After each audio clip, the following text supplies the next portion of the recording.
Alright, hello everybody! Thank you for joining us. I'm excited because this is gonna be the longest run during our first Indiethon marathon. That's a mouthful. It's gonna be Astria Ascending, cute little RPG that some of you might have heard about. It released at the end of September last year. And I think because, you know, I will be around for the next 4 hours for you guys, why don't you just go ahead and jump straight into it, because we will have a lot to talk about anyhow. So, if you guys are ready on time, let's get this thing going in 3, 2, 1, go. So, if you might be thinking, yo Ash, Ghost of Tsushima is looking awfully cute today. Well, you know, I do actually also speedrun other games, and this is gonna be one of them. Because I just really absolutely fell in love with the art style of this game, and you might already be able to tell why, because it is an absolute looker. I mean, if you are not gonna be reminded of anything that a company that you might know called Vanillaware might put out, I don't know what is wrong with you. Now, obviously, this game is not made by Vanillaware. It just got, you know, the art style down to a T, I want to say. It is just an absolutely beautiful game. And, you know, it's also a JRPG, so it's nice and comfy, especially at this time of day. Now, I don't know what time it is for you watching this right now, but it is kind of early in the day for me. So, you know, just enjoy it, grab a blanket, we'll be here for a while I just go to the settings and turn some stuff on. Now, you might already have seen during the menu I did, this is an RPG that gives you access to all of your party members, like right from the get-go, while I go ahead and transition to the wrong part of town here. I actually want to go to the orchard, not to OVC Woods. And we'll go into our first battle, and I will go ahead and probably describe what the battle system is all about in detail a little bit later, because unfortunately, yes, this is an RPG, and we will actually do quite a few grinding sessions, because character progress is done in, well, a couple of different ways actually, and we will actually need certain power levels at certain points in the run in order to actually be able to make this speedrun here happen. So let me just talk a little bit about the game in general. Like, the main part of it is, you know, an RPG. Think of stuff like Final Fantasy and, you know, other JRPGs that you've probably played or seen, and it's pretty similar to that. However, if you can see, once I'm on the map again, it actually plays more like a jump and run or a side scroller, which will actually come into play because we actually have some skips and frame perfect tricks in the run as well, which is pretty hype for a JRPG, what I want to say. And there's also yet another element to the gameplay as well. Now, sadly, we actually got into a surprise encounter right here, right now, which obviously is pretty bad, because if you get into a surprise encounter, it allows all the enemies to have basically a free turn against you. Now, there are also preemptive strikes, which are basically the opposite, which means I can attack all of them before even they get a turn to go. And again, why that happens, I will go into detail in just a little bit. For now, we're just gonna clear out the orchard here, which has been infested by monsters. And then we'll know, hey, you know, these monsters are kind of looking like the monsters of another part of town, so let's go ahead and investigate there and see if those actually escaped from the sewers. And indeed, they basically did. So we're just gonna go through a couple more fights here before we get into the first dungeon of the game. And yes, this game is moving pretty fast in the beginning here, so try and keep up. As you can see, the first few battles are kinda easy to get through. That is because these enemies are actually lower level than what they're gonna be once I get into the first dungeon, where the enemies will get a little bit of a level up, basically. Now, this is basically the encounter that I do not want to see, these little critters right here, because they cannot be hurt by physical attacks whatsoever. I do have to use magic against them, but magic is a little bit of a premium, at least in the beginning, because you have very few MP. Even your mage, which is the big guy in the background, Dagmar, He only has enough MP for about 5 casts of his fire spell, which obviously is not a lot. And here these guys go again. So we're just gonna go quickly go through this encounter before we get into the first dungeon. And since I had to use so much of my magic power, I will now just stick around in town for a little bit, because while you are in town, not only do you regenerate all your HP, but all of your MP as well, which is pretty great. So I just, basically lost a little bit of time here by having to raid around, but I will guarantee that I will go into the first dungeon of the game at, well, maximum HP and MP, which is pretty nice. However, do keep in mind that even while I'm in a dungeon, I will always passively regenerate my HP. So you will basically never, well, most of the time, never see me go into an encounter without full HP, which is pretty nice. However, my MP do not regenerate while I am in a dungeon.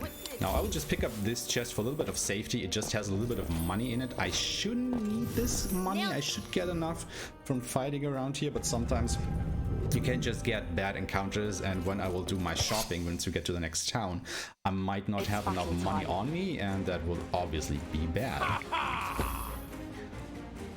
My turn.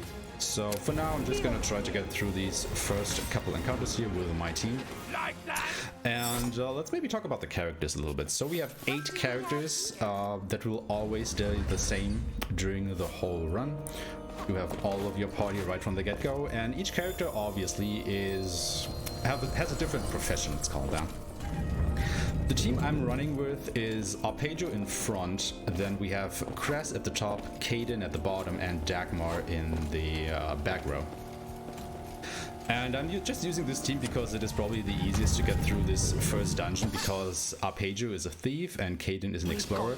They are your fastest characters out of all the others, which means I will generally have them go before the enemies, so I can just thin out the enemy ranks and deny the enemy's turns, because, when an enemy gets a turn, you obviously have to go through their animation, like we did with this little monkey right there, and that just loses you time. So in order to go fast, we'll just bring out your fastest characters. Also, we picked up our first ring power here. Now, this ring power allows us to shoot up this little projectile in order to hit switches, and you can also stun enemies with it, which will come into play a little bit later. Now, the thing that I do not want to see in this part of the game are single enemy encounters like this. Because every enemy, if you defeat it, obviously gives you experience points and money, but they also give you SP. And SP are basically the most valuable thing that we need throughout the run. What SP is, I will get into a little bit later once we get to the grinding session. For now, just keep it in mind, we want SP. Every enemy, most of the time, grants us a single point of that. So I do want to try and maximize my gain of SP, and this is another single entity encounter, which is obviously bad. But nothing I can do about this. So we just hit all the 4 switches in the correct order, which opens up this door right here, and that will lead us to the first boss in the game. But first of all, I have to pick up this treasure chest. It holds a very important item for the run, which is the Confuse Guard ring. Whichever character I put this ring on will be guarded against the Confuse status. Now, confusion does what you probably already think it does. It confuses one of your characters, you are not able to control that character, and it will act on its own for 3 turns, which is pretty bad. So I do want to try and protect myself against confusion, especially in the next dungeon coming up after this one. So this will be the last encounter before we get to the first boss. Let's just try and get through it. I do want to try and conserve my MP as much as possible, which is why you will see me even attack physically with Dagmar, our mage, which basically has no physical attack power whatsoever. I do want to switch my party around because we have a boss coming up. I do want to go to the Ascension Tree for Cress. I will explain this a little bit later. I am short 1 SP. Are you kidding me? This is not good. I have not been short on SP for that in a long while. So, okay, we gotta switch around our It's battle time. strategy a little bit then. Okay, this is Octofairy, the first boss in the game. She is weak against lightning and light magic. So that is exactly what we're going to use here with Eco, which will use Area, which is a light magic attack. Then we just poison it with Alec to try and poison the boss so it loses more HP when its turn comes around. And since we don't have Nyx Blade, I have to focus with Cress. And then we'll go with Dogma, power of Nyx, and that will just deal massive amounts of damage to the first boss here. And that will basically be our strategy for this fight. My turn now. So we'll push her into phase 2 momentarily. Sadly, we were not able to do that before Dagmar's turn around.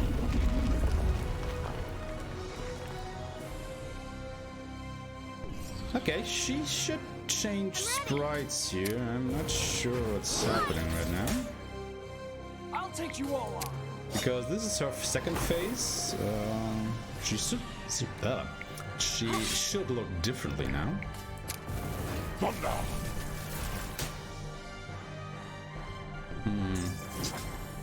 Normally she has this huge octopus body now at this point. Oh, there it goes. Alright. My turn now. So one thing to keep in mind is when I submitted this, or rather this week, like right before the marathon started, the game got patched. And I was trying my darndest to not download said patch because it fixed some stuff that I was going to use and abuse during the marathon run. However, sadly, I had to go online to check something with my console on Thursday, and even though I turned the settings off, my PlayStation still decided to download and install the patch. So on Friday and Saturday, I frantically had to redo the whole run, change my route accordingly, and overhaul my notes. But apparently it also changed a couple more things that I wasn't aware of. Like, normally when you deplete an enemy's HP bar, most of the time they go into a second phase. And even though Octofairy transitioned to a second phase, it didn't show the animation properly. Yeah. Which is very strange, so I hope we don't see too much of that, because the transition is actually kind of great and the enemies actually start physically looking differently. Anyway, you gotta do a little bit of a mini game right here, which is called Jaster. It kind of may remind you of things like Triple Triad and Tetramaster from the Final Fantasy series, and it's actually more or less the same thing. It's just instead of cards using these tokens, it doesn't really matter if we win or lose that, but if we win, I would get an elixir, which would be pretty great, all things considered. And we actually did win. Now, I don't need the elixir to actually use it. I can just sell it for about 5,000 lumps, which is the currency in the game, which is a lot at this point. So I wouldn't have needed to pick up that treasure chest with the 500 lumps in it in the sewers if I knew I would get the elixir. But now I can at least rest assured that I will have enough money once I get to the shopping that we will do in the next city. So yeah, this is Fedora. He is our flying lion cat thing that we will use to travel around the world. We won't see too much of him during the run because we skip all the cutscenes, obviously, but we will see a little bit of him at certain points and later. But for now, we will do our first shopping menu. This will probably go a little bit slowly just so I can make sure I actually get everything that I need here, because it would be really bad if I wouldn't. So bear with me while I just trudge through this. Okay, I was able to get everything that I need. So we are now in Vatira. This is the home of the Pacegas, with these little fishy dudes with the adorable bubbles above their head. And we will make our way through the swamps to Pisca's Temple, which is our first proper dungeon in the game. So let's maybe talk about the world a little bit at this point. There are 5 races inhabiting Orcanon, which is the world of this game, which are the Marios, which are basically another word for human. Then we have the Pacegas, again, these are these little fishy dudes. We have the Octans, which are the cat-like people, like Dagmar. Then we have the Oesis, which are these bird-like people, like Kaden. And we have the Zefts, which are basically lizards, like Cress. And they all, well, don't exactly live in harmony, and why that is a pun, I'll explain in a little bit. But you can think of it that the Marios live in Unity Town, in the center of the world, and then all the other 4 races live in the corners of it. And each of these 4 different parts of the world have their own temple. Or temples, rather. Excuse me. Just switch my party around. We'll go to equipment. We'll put on the Nove, the Pavis shield, silk cap. I don't need any armor on her. He needs a confused gathering. Circlet, shell shield. He needs a metatherium. Don't put that on her. Wait. No, we need Alec. It's another previous shield and another silk cap. And then Eco gets the circlet and the shell shield. And then we will go back to Harmonia.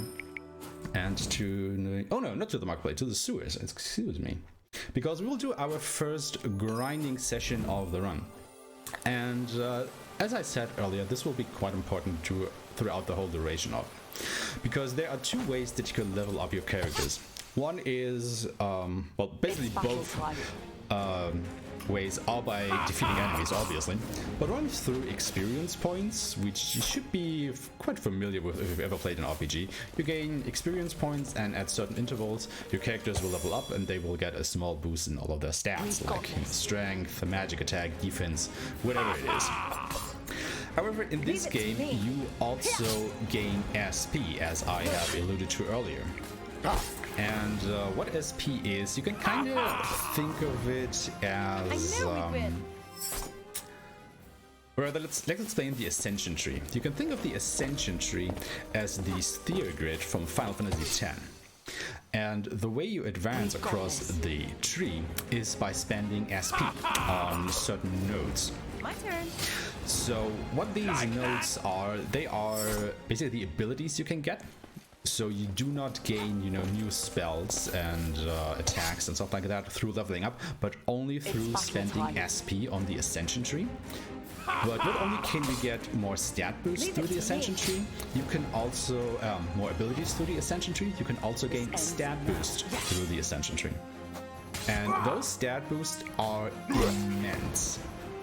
Like, for example, if I get a level up, I might gain about 2 points of strength or something. But if I were to go ahead and use the Ascension Tree, I might unlock a node that gives me 20 points of strength, which, you know, is a massive increase.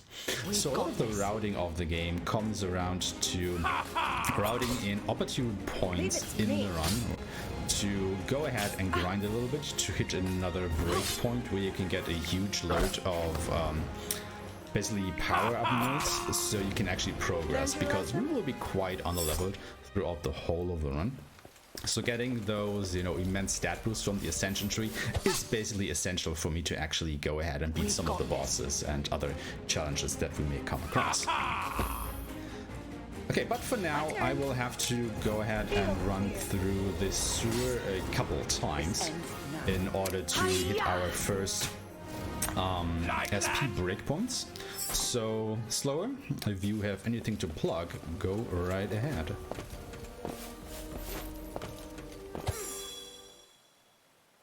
Well, unfortunately, we don't have any donations, but again, you guys can very easily make that change by using exclamation point donate. But you know, I guess I can plug in a few other things here. About like how Indiethon, a triannual charity event showcasing all types of indie games. You know, we're bringing you speedruns of games you may not even have heard of before. Help Child's Play support their network of hospitals and domestic violence shelters as a place where children can be safe, play games, and get better. So, you know, if you use the exclamation point donate into the chat, send in those donations. Your money is going to an amazing cause.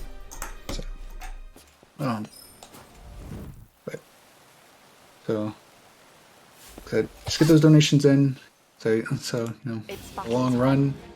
Speaking of donations, I would also like to mention that both of the incentives for this run have been met. Yeah, guys, thank you so much for donating to that. These fruitless cutscenes, as I have dubbed them. are a little bit later into the run, about the halfway point, I want to say, and I hope you guys like some kind of, well, I'm hesitant to call them cringy cutscenes, but they are a thing. When I first saw those cutscenes, I was like, wow, they really went there and said that, and I hope you have sort of similar reaction, because I thought that they were really, really funny. Because the game is trying to be kind of serious about its story, but those cutscenes got a good chuckle out of me for sure. So kind of hyped to show those off during the run. Now this encounter here with the 5 rats, this is actually the encounter that I want to try and see. Because, like I explained earlier, we get 1 SP per enemy most of the time, but these rats also have an ability called Rally Call, which one of the rats just used right here, which makes it so that they basically call for backup.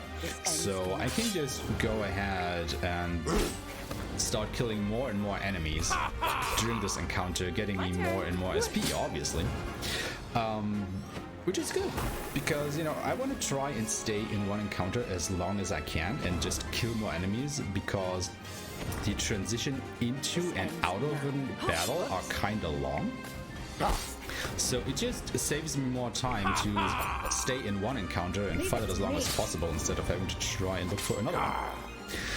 Having said that though, I don't want to stay in this encounter forever. I do want to go ahead and just kill these enemies. Wow, my characters are just missing left and right. What is going on, guys? Haven't fully woken up yet. Because the thing with these rats is also that they have 3 things that they can do. They can attack you, which is, okay, doesn't do too much. They can poison you, which is basically the worst thing they can do, because the animation just takes so long to get through. And they can do their rally call, which we just saw.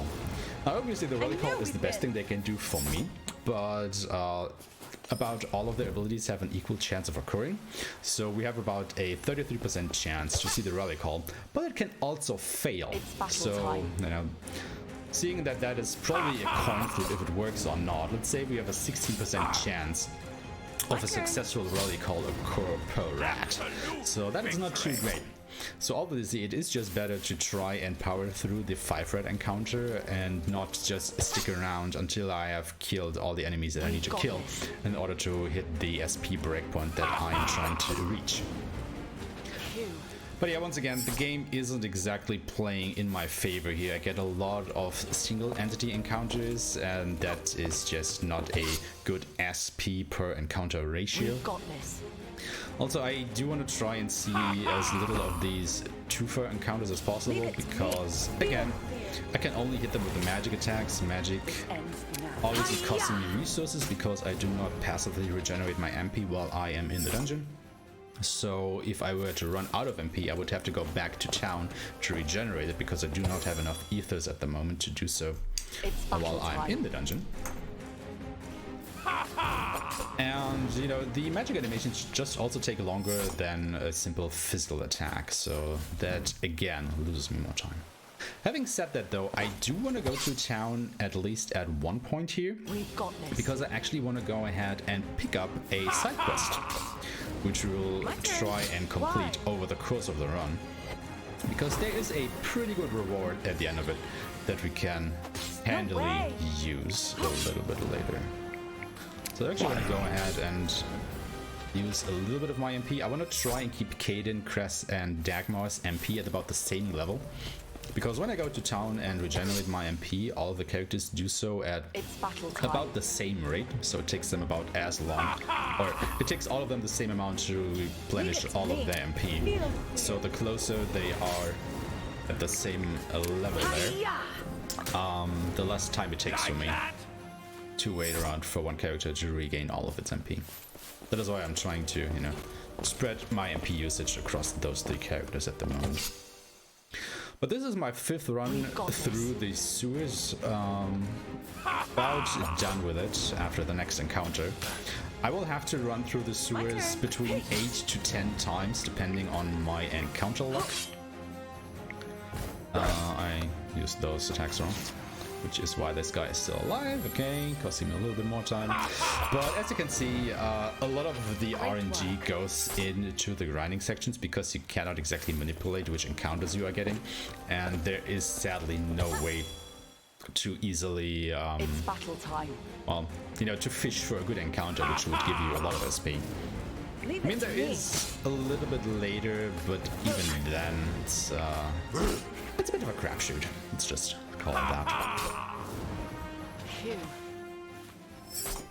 Okay, so this is 5 rounds through the sewers, if I did my count correctly. So we need to do at least 3 more. If we're unlucky, we have to do 5 more. It all just depends on RNG. But seeing how things swing, I'm pretty sure that we will have to go for the 10-round grind here. So yeah, we'll be in for this here just a little while longer. So let me actually tell you about why are we actually doing this. Well, I alluded to earlier, I need to hit certain SP breakpoints to grab some abilities. To be able to pass boss encounters later in the run. And the exact reason why I'm doing this right now is because we have gone on to Pisca's Temple. You saw me quickly enter that thing in the swamps and then immediately teleport out again. And Pisca's Temple is basically home to some of the worst boss encounters in the whole run. That maybe even in the whole game, actually. And it comes down to 2 abilities. And that is Rolling Mine / Fish Rain and Omni Stun. Now, I've already explained what Confusion does. You know, you lose control of your character does whatever he or she wants for 3 turns. That is obviously bad. You do not want to have this happen to you. But to put a cherry on top, I think all the bosses in Pisca's Temple have an ability that can confuse your whole party. Yes, that is right. It's only a chance, mind you, but the chance is still there, and it has happened to me more often than not. And the second thought is that one of the bosses also has an ability called Omni Stun. Now, Stun is another status effect that you can get affected with. And it's kind of the same as Confusion, but instead of your character doing whatever he or she wants, they just don't act at all, again, for 3 turns. And one of the bosses has an Omni Stun ability, meaning that it can hit your whole party. So if that does happen, that's basically game over, because you can't do anything for 3 turns with all of your characters.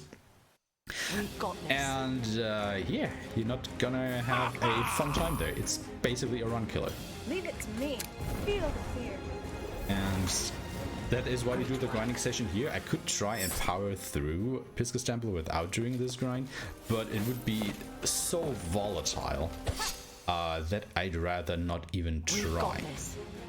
And that is why we're doing our grind here. My turn. So you can actually see that our MP levels are starting to get pretty low.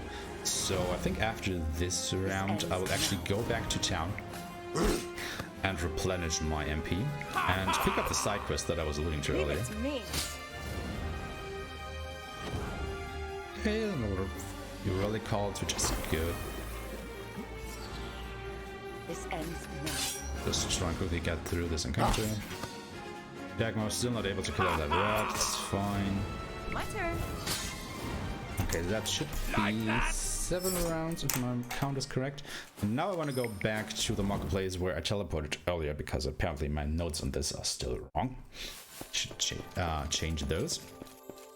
And we'll talk to Ofern and pick up the only side quest chain that we're going to do in the whole run. I'm going to talk to that guy. I will check my SP. We are at 115, but I need 150. So we are still 35 SP out from our goal here. On average, I gain about 12 SP per run through the sewers. So I will need about 3 more of these grinds here. That will put us at a 10, so we are on track for the worst RNG that we can get at this point in the run, sadly. Now, You might be thinking, wow, this is moving really at a snail's pace so far, and yet it is, because I have basically routed in all the grinding near the beginning of the run, simply because it is the most optimal place to do so. So, this run will move about, well, kind of slowly and then fast again. You know, it's a bit of a stop and go going here. It will move really fast when I'm just going through the dungeons. It will move really slow when I'm doing my grinding. But once we hit that 2-hour mark, you know, about halfway through the run, that is where things will just go off the rails, because we will have done all of our grinding by that point, and we will just fly through the rest of the game. So once we hit that 2-hour mark and have our last grinding session done, that is when the run will really just go ahead and take off. And it is a thing of beauty, because another thing that you have to keep in mind,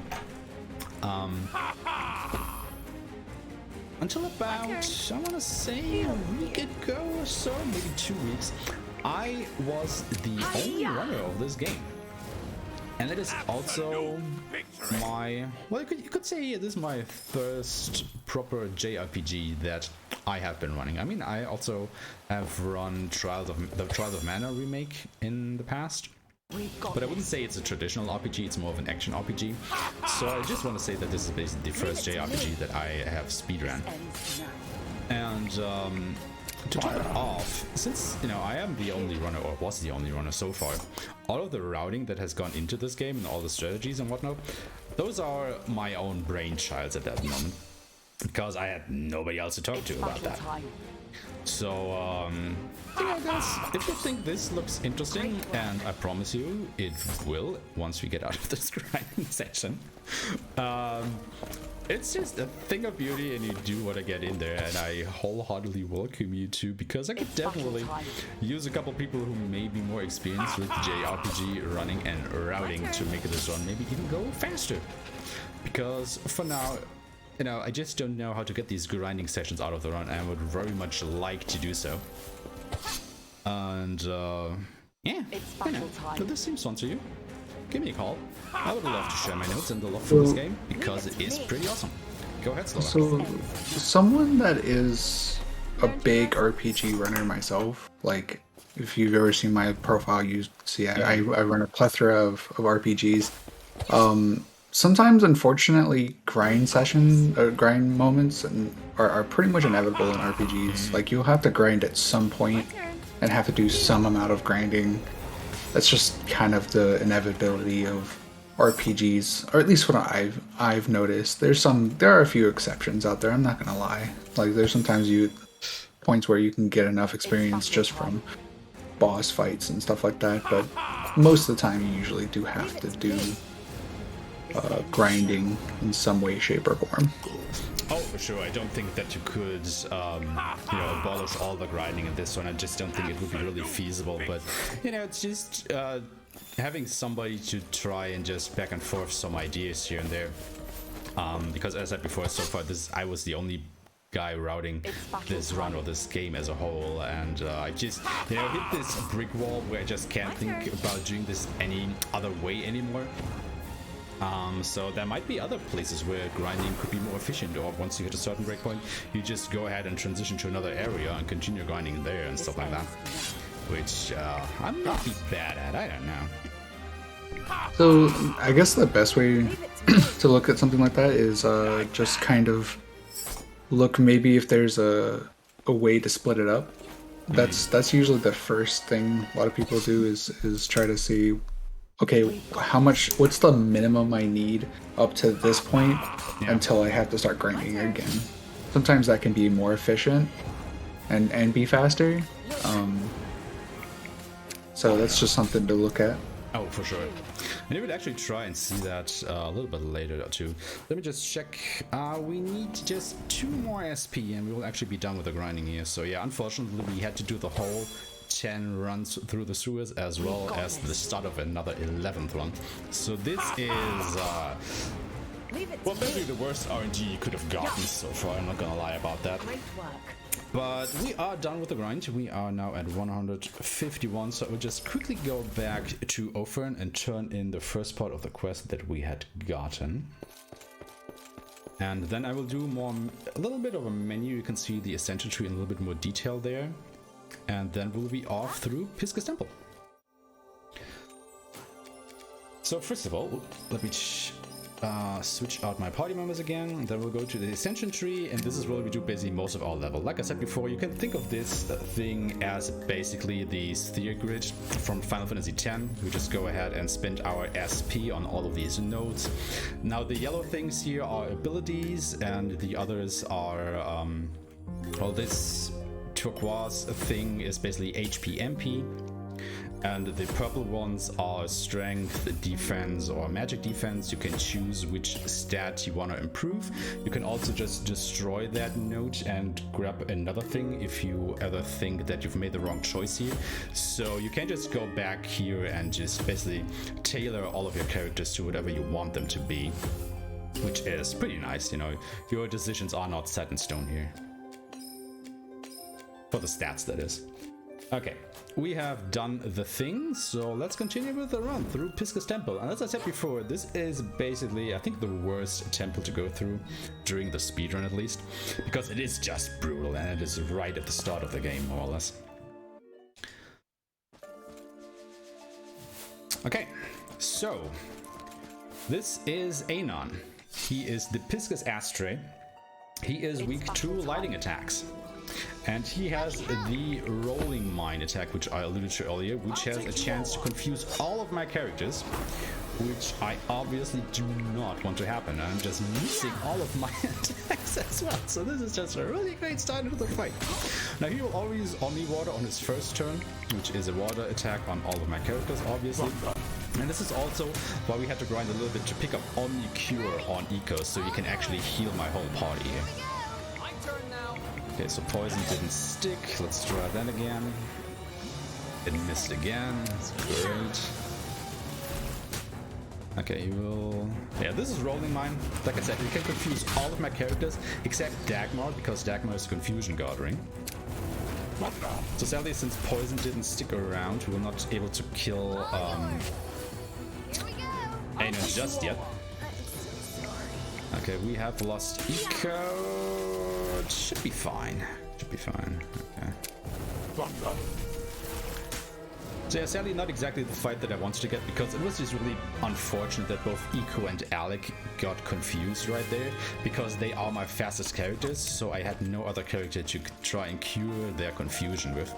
However, at least we were lucky in a regard that Eco just used Omnicure on our party, which was what I was going to use with him anyway. But, you know, Alec just acted out of line and killed Eco. So since Eco was dead for the end of the fight, he actually did not gain any experience or SP from that fight. Which is actually okay, because I will have more than enough SP on Eco later on anyway. But after that fight, we will now go into one of the other worst encounters in the run, which is Marafana. And this is basically already a reset, because I got a surprise attack from that enemy.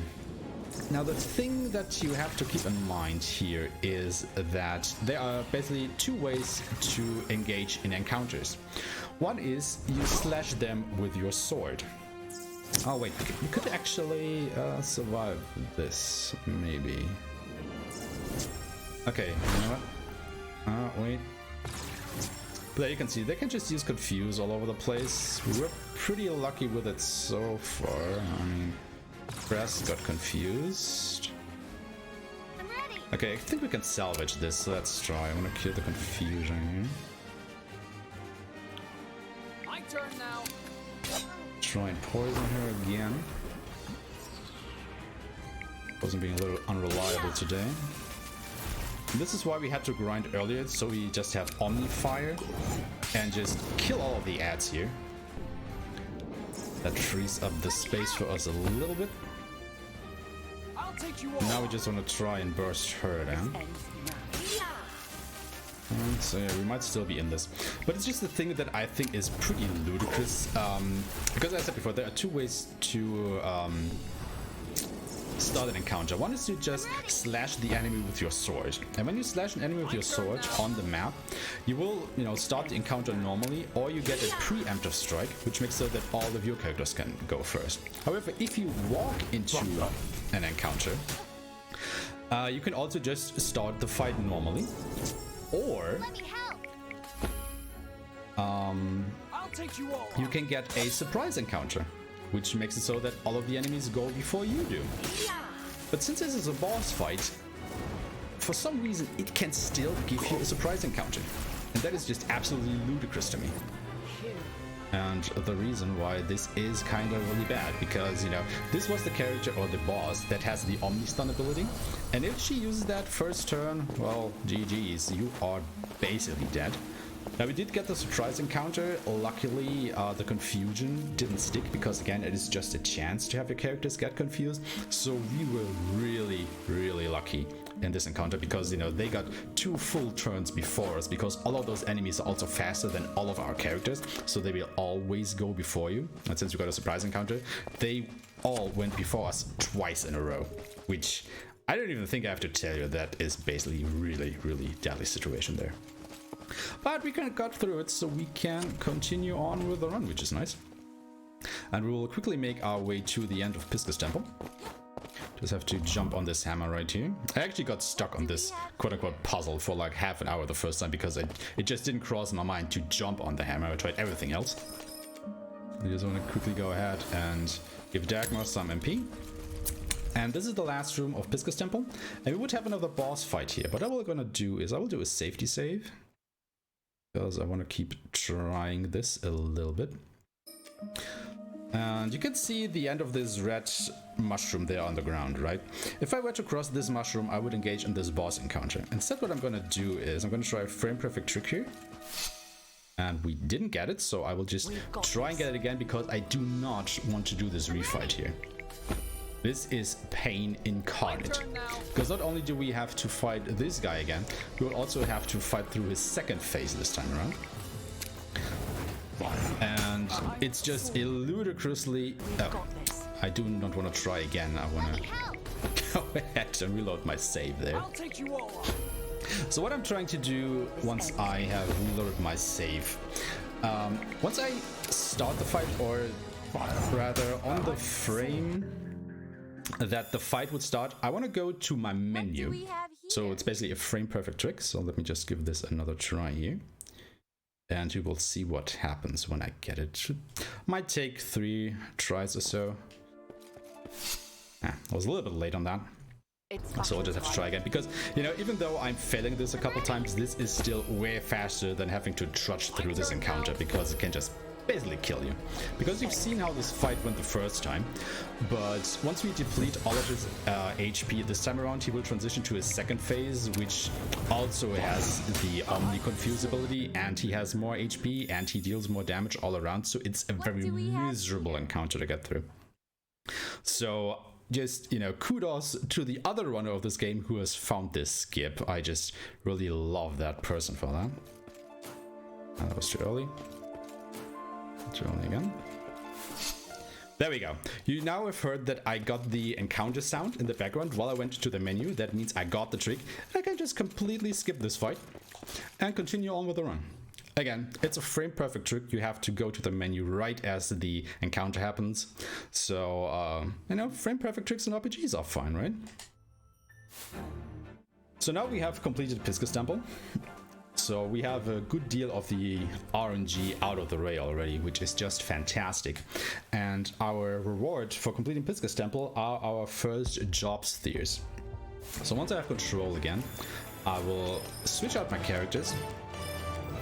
And then we will go to our Ascension tree, and Ulan will get her main job as a Black Mage. She has now unlocked another part of the Ascension tree. And we will do the same for Arpeggio, who is going to become a Dark Knight. And Arpeggio is going to be really busted from now on, because he now has Omni Forcior.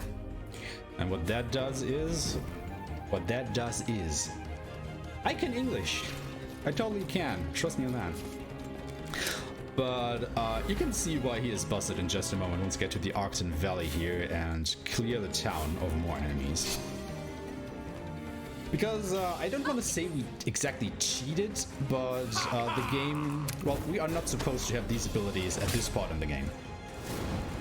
because Arpeggio is again the fastest character out of your whole party here, and with Omniforcior he basically now has the ability to one-shot basically every random encounter that we'll ever get into, until, you know, way later into the run, because Omniforcior is actually a I think it's a level 2.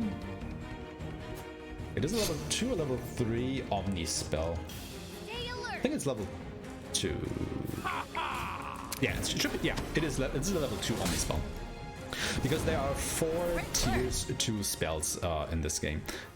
You know, the first tier is always just the name of the ability. The second tier ends in or, the third tier ends in us, and the fourth tier ends in Aeshmah. So for example, if you have a fire spell, the first tier would be fire, the second level would be fire roar, level 3 would be fire rus, and level 4 would be fire rima. So that is how you can differentiate between those. Now I'm always waiting for Arpeggio to regenerate his MP here, because again I do want to preserve my also I'm not using Eco anymore, I'm using Cress.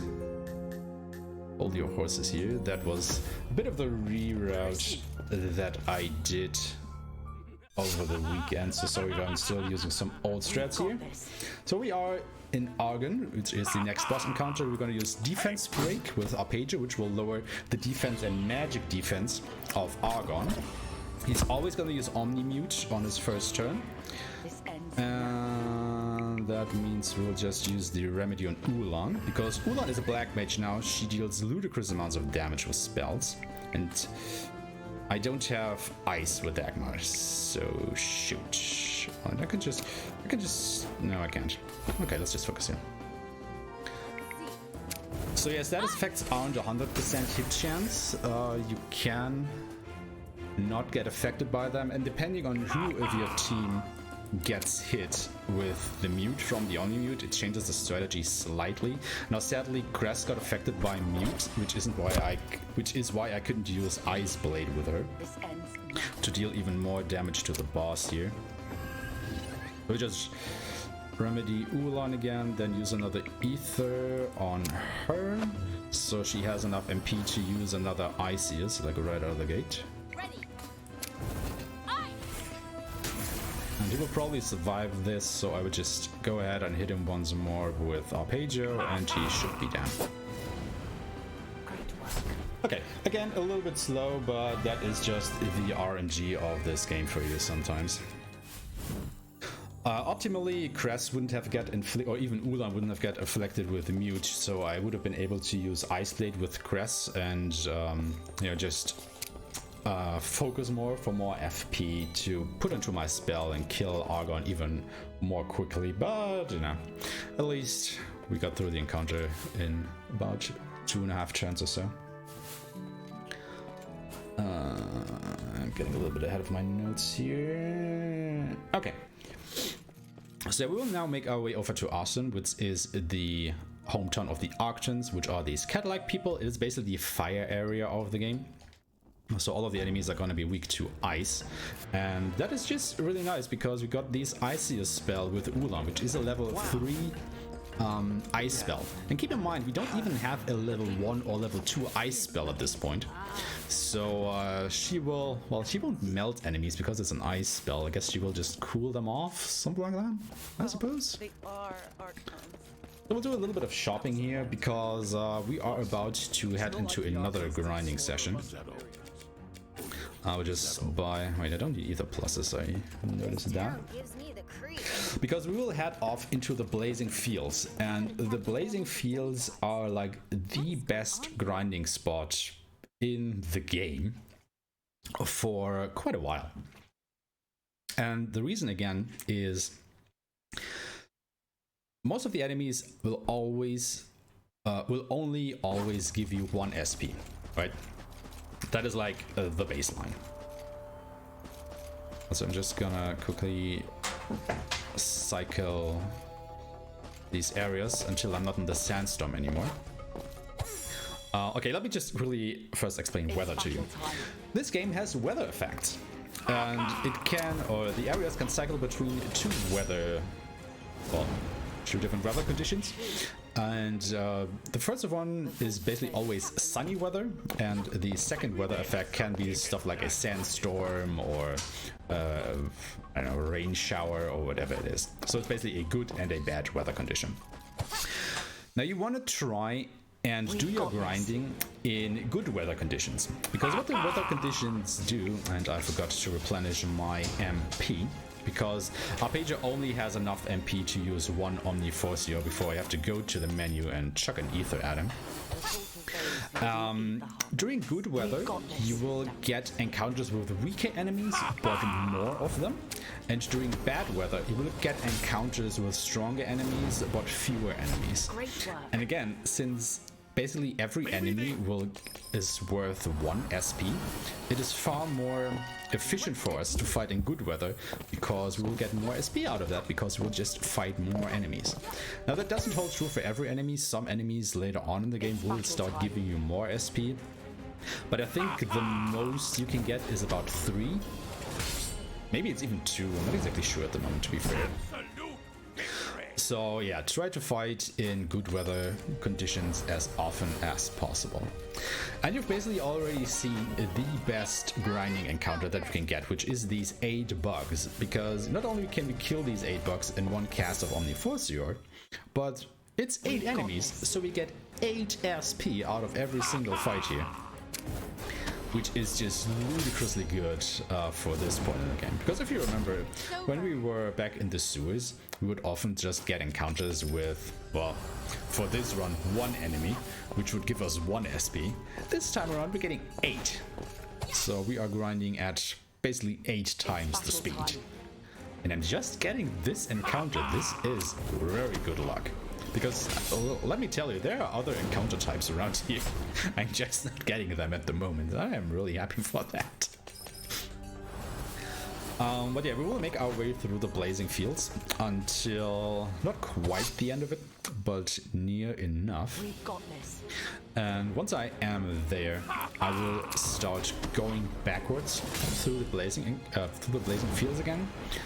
About 5 times to satisfy my grinding needs, because, like I said, this is basically the second grinding session in the run. It's not as long as the first, because, you know, we have better encounters here, so it moves about at a bit of a quicker pace. This is the teleporter. This is where the grinding session starts / ends. So we just go ahead and do these 2 encounters, which are on the screen. And then I will start going backwards through the field about 5 times. So we can hit our next... Oops. Yeah, this cutscene just tells me that I have completed the next side quest that I got from Ophern. We won't go ahead and turn that in just yet. We'll do so a little bit later. But yeah, you can also see, you know, that these fights go by way quicker than I did before, because I only have to attack with Arpeggio. He just gets rid of all the enemies for us. And that just makes this go about way quicker than it did earlier. Now the only problem right now is, as I said earlier, that Arpeggio only has enough MP to use Omniforcio once. Because once again, you are not supposed to have this ability this early in the game, because the way the game is structured is kinda encourages you to finish off the ascension tree of your base job before you go over to the main and other jobs, but we basically didn't do that. At least for Arpeggio and Ulan, because we didn't spend any points on their base jobs. We just went straight into the main job and grabbed all the abilities that we needed. And that is why those 2 characters are pretty much overpowered at this point, but since their MP pool is so tiny, they can basically only use the abilities once per battle, or, you know, once before you have to go ahead and throw some ethers at them. That is why you have to basically menu after every single encounter at the moment. But soon enough, and that is also the reason why we're doing this grinding session now, we will unlock another status node with Arpeggio, and that would basically quadruple his MP pool. So if you look at him, he has a maximum of 118 MP points at the moment. MP points, magic point points, okay. 118 MP. And once I unlock that node, he will have about 400 or so. So that's just a massive increase, and just goes to show you how powerful the Ascension tree can be and why we need all the SP that we are grinding for at this point. So yeah, Slower, if you have anything to plug, I guess this would be a great moment, because I'm just gonna run through this desert a couple times and try and get some encounters. Hopefully in good weather. There we go. Yeah, I hope so too. But again, once again, it's all no donation. But again, you can easily get some more donations, and if you use exclamation point donate. But oh, I'm sure you're wondering, like, well, where is this money going to, right? Well, this money is going to Child's Play, which Indiethon is raising money for. Like, Child's Play was founded in 2003 by Mike. I'm going to butcher this. Carkle and Jerry Holkins, in response to how video games were portrayed negatively by the media. Today they provide toys, games, and technology to over 185 hospitals worldwide to improve hospitalized kids' lives. They have also provide grants to hospitals to help maintain entertainment equipment and to research new ways that technology can help children during their hospital stays. You can visit their website at childsplay.org to learn more about their efforts. I mean, that is awesome, and I think we also have some pretty good prizes, right? Indeed, as you can see with that DM Panda has used the command Aeshmah point prizes, that you can check out all these amazing prizes that you can get put in for if you donate. So again, get those donations in, because the more donations you get in, the more I have to read. So. And trust me, you will have to have quite a few opportunities to read something during this one, because as I've alluded earlier, we are not done with the grind just yet.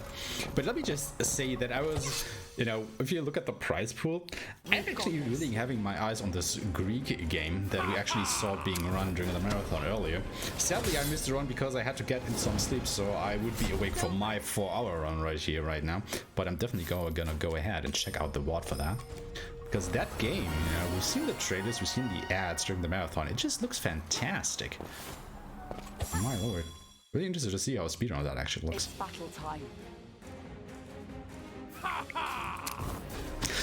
Also, while Slower was talking just now, you actually saw me get into an encounter with a single enemy that made me flee. That is actually a special encounter that you can get here, and that enemy is called a Migalov. And these Migalovs are basically, the equivalent of this game to something like the metal slimes in the Dragon Quest games, if you are familiar with that.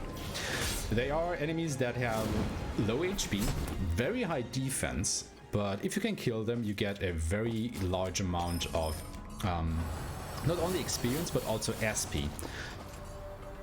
The problem again being that they are also faster than you, and they just love to spam the flee ability, which makes you leave the battle.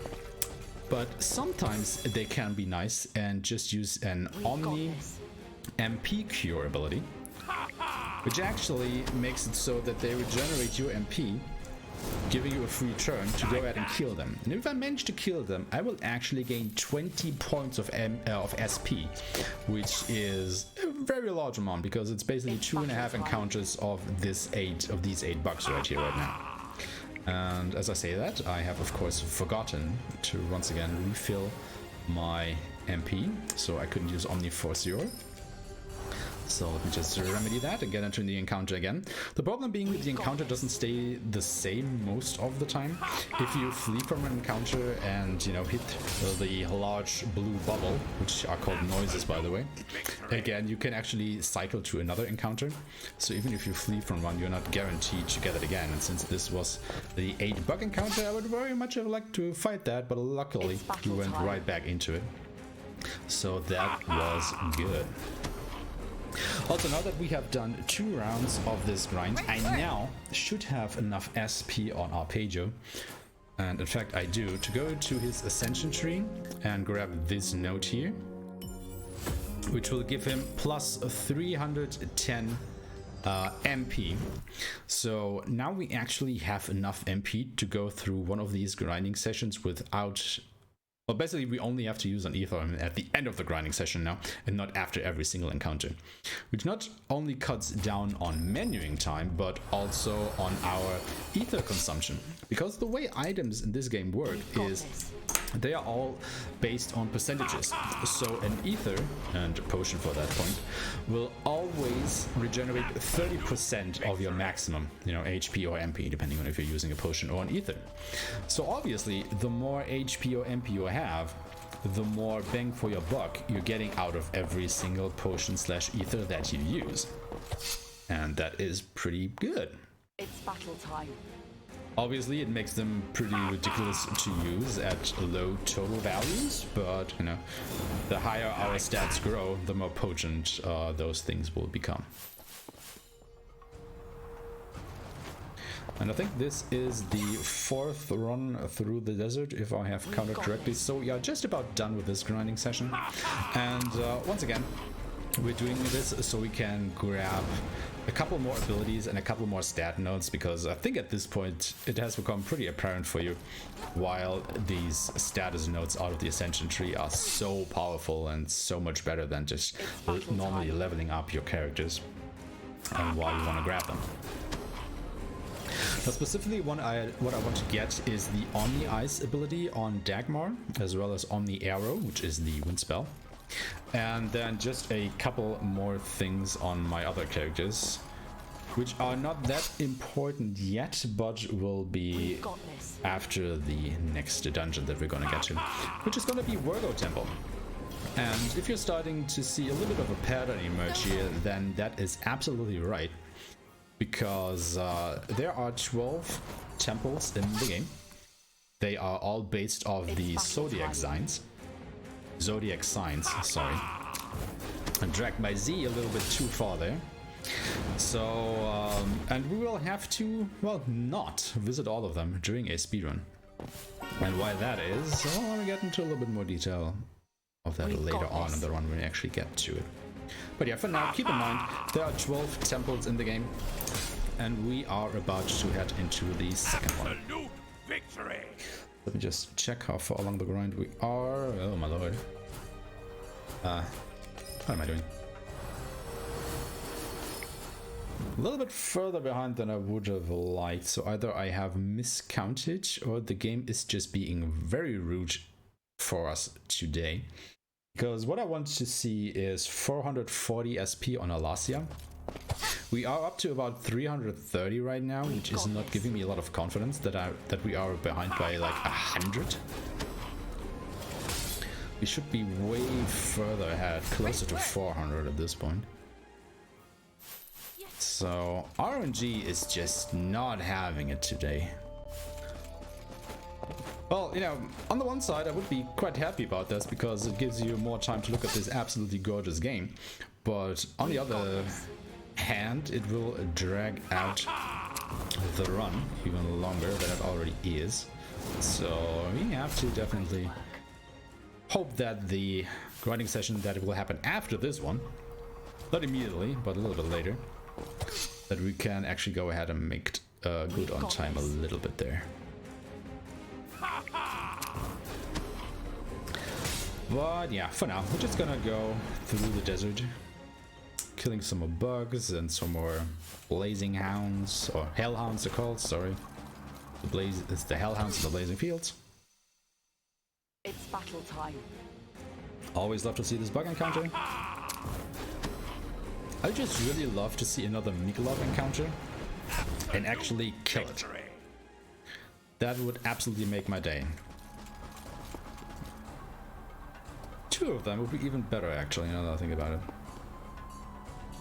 Also, I've explained the weather effects earlier, you know, that you can cycle between the sunny weather and whatever the other bad weather condition is. And basically how that happens is that every time you are in an area that can have different weather effects, if you go to another section of that map, there is basically a coin flip done in the background which weather effect you will have. So simply by going in and out of doors or, you know, areas, you can cycle the weather effect to what you want, more or less. And sometimes you really want to do that because, as I explained earlier, you do want to try and fight in the sunny weather effect as much as possible, because it gives you the better encounters for SP grinding purposes.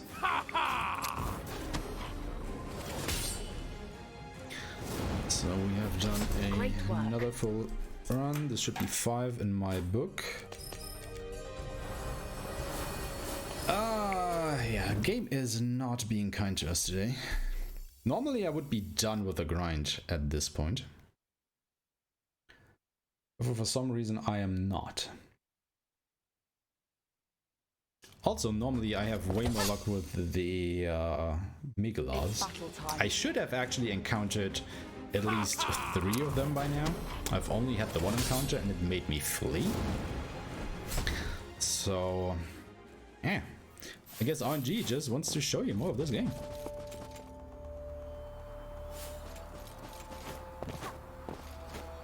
Also, maybe I'm just a really unlucky person, but I have noticed that every time I am in the quote-unquote best grinding section of the map in this area, which is the last one that we go through before we teleport back, you know, where we fight, I think it's 4 encounters, I tend to have this sandstorm weather effect most of the time. So the game is rather biased against me, having me fight in bad weather, I think. But yeah, I'm trying to wrap my brain around the fact that we are so low in SP at the moment, because I've never had it be this low. I'm pretty sure it's just because of the Migelovs. Didn't have a lot of luck with that. Yeah, the thing why I'm thinking about this is when you are in a good weather condition in the blazing fields, basically the only 3 encounters that you can get is the one with the 8 bugs, with the 2 bugs and the 2 hellhounds, or with the Migelov. And I want to say, I mean, I'm totally not sure about the percentages, but you have about a 45% chance for this encounter, another 45% chance for the 8 bug encounter, and I think a 10% chance for the Migelov. Again, I might be totally wrong on those numbers, I have no idea. But we should have seen a lot more of those Migelovs by now. Again, if we encounter them, it's not a guarantee that we are actually able to kill them, because they can't just use the flee ability, which makes us run away from the battle, and we can't do anything about it. So we either have to have a preemptive strike against them, or just be lucky and they don't use that ability, but the Omni MP cure ability. Absolute victory. So that's just, you know, RNG on top of RNG. So I did not... Okay, we are at 413, so... Yeah, I think one more round of this and we should be good to go. Unless we encounter a Migelov, and then we're just immediately good to go, but... Well, chances are we're not gonna see it. So... We've got this. Let's see what this has to offer here. But the amazing fact is, you can basically divide the boss encounters in this game into 2 categories. One is single boss encounters against, you know, just one single entity that you're fighting, which most of the time will have multiple phases that it goes through. And the other category is obviously fighting against multiple enemies at once, which make up a boss fight. I am actually more afraid of the boss fights against multiple enemies than I am about the ones fighting against a single enemy. Simply because more enemies means that they get more actions per turn, whereas all these single entity encounters basically only get 1 action per turn, which you can, you know, strategize way easier around, even though they might have more powerful abilities. But they are a lot easier to deal with than having to fight 4 enemies at once. And the next boss that we're gonna fight, lo and behold, is gonna be our first boss encounter against 4 different enemies. And they can be quite brutal. Now you'll probably survive the first round against them, but once it gets into a second round and they all get turns, yeah, you're not gonna have that much of a fun time, let me tell you. Okay, we are basically about to hit the threshold on the SP that we need, so I don't care about the weather condition here. I just want to finish these fights and be done with the grinding so we can actually continue on with the run.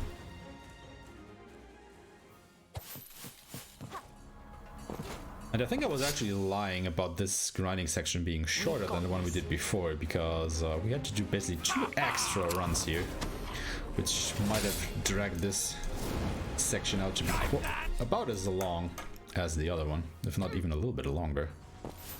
So hooray for RNG and JRPG speedruns, am I right? So this should be the last fight that we have to go through. Let's hope it is.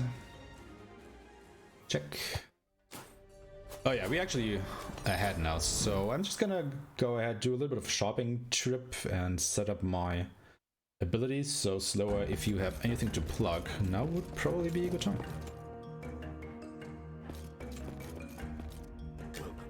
Is that all? Oh. Once again, still no donations, guys. Come on, there's donations in. But I would like to plug in here real quick that Indiethon is sponsored by Chucklefish Games. Chucklefish Games is an independent game developer and publisher based in London, UK, with a love of charming pixel art and a drive to support and create amazing games. They have published countless classic indie games such as Starbound, Stardew Valley, Time Spinner, and more. They have graciously provided us with many cool prizes. Visit their website over at chucklefish.org.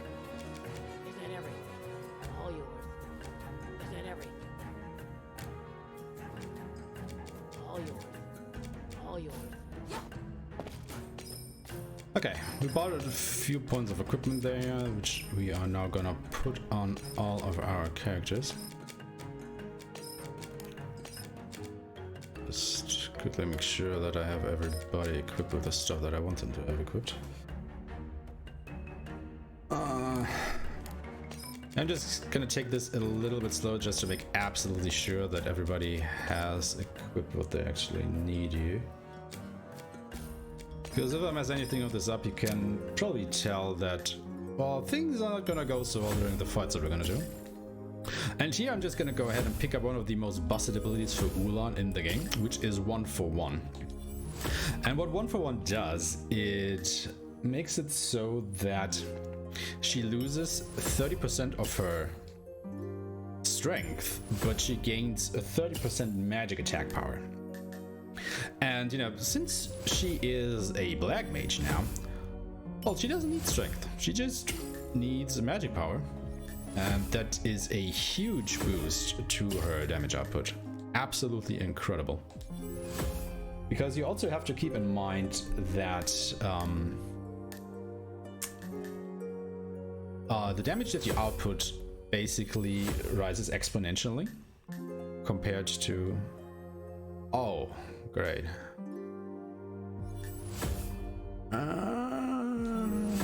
Well, check that up too. That has never happened before. Oh, the game is just throwing all kinds of curveballs at me at the moment. Okay, so what happened there is, in order to unlock these status nodes, not only do you need SP to unlock them, but you also need status orbs to actually, have them an effect. But since I've never fought any Miglovs, and though because the Miglovs actually drop a lot of status orbs when you defeat them, I actually do not have enough status orbs at the moment to take the effect of those status nodes. I mean, luckily it was on Eco, it doesn't matter too much on him at the moment. But yeah, this could have potential ramifications later. Oh god. Okay, for now, we're just gonna defeat these Arctons. Oh, that is what I was forgetting. I should have Omni Eyes here. I was wondering why Darkmar had so many SP left over. It's because I forgot to grab Omni Eyes. Luckily, he had Omni Arrow to make up for it. Oh, yeah, I forgot to pick this one. I was wondering, why does he have so much SP left over? It's battle Because time. it's because I forgot to grab an ability. Well, luckily that didn't, yeah. That was easily fixable. But it could have been bad in one of the later encounters for sure. But yeah, we are done with the grinding session, so let's actually go ahead and make our way over to Virgo Temple, We've got this. where we will fight Argon again. Argon was the lovely horned dude that we had fought in Harmonia earlier, if you still can remember that. And we will now have a proper boss fight against him in just a couple screens. Make sure that everybody is healed up and at peak condition, because it is a boss fight after all, right? Now we will grab this chest here. There are 2 Angel Kisses inside. Now Angel Kiss is a party-wide revival item, obviously very handy to have. And now we have another boss fight coming It's up. battle time. Basically following the same format as before, we're gonna use Defense Blade with our pager on it to lower its magic and defense stats. Crest actually goes before, so you can use Ice Blade on him to deal more damage and gain more FP, which is great. It's gonna use Omnimute, he always does that on his first turn. Now Dagmar goes before Ulan, that is where we use a remedy on her now. And then we just use Iceus, as we did before, to deal massive amounts of damage to him and hopefully already put him into a second phase. And indeed we have. So he will now transform, which means I can just start dealing a little bit of damage to him. This ends. Actually, what I should have done is probably with our pager to use a remedy on Crest, so I could have used another Ice Blade, but I didn't think of it. Ah well, not too bad. Now, since we did the grinding session, Ulan also now has enough MP to use Iceus twice without having to use Ethers, which is pretty rad, and now we have pushed him into his third phase. Now his resistances change with the third phase. He is now weak to physical attacks. So our mages are basically useless at this point. We'll always use Omniblind when he changes phases, and we will now just physically attack him. But since our mages don't deal a lot of physical attacks, what we will do with Ulan is we will change our party to include Quest, Alec and Kaden instead of Dagmar and Ulan. So now we have all of our best physical attackers out on the field, and we will just absolutely wreck him.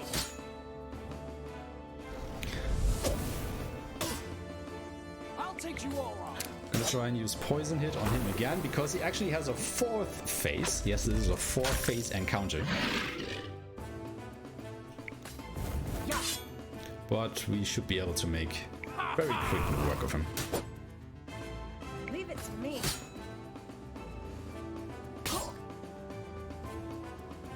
My turn now. Like that.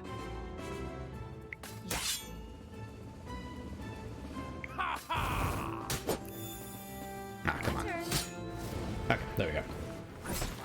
Forgot to use my last FP there. Oh, that's fine. Okay, that was basically the entrance boss into, what's it called again? Ares Temple, right? So now we will just go ahead and make our way through this temple.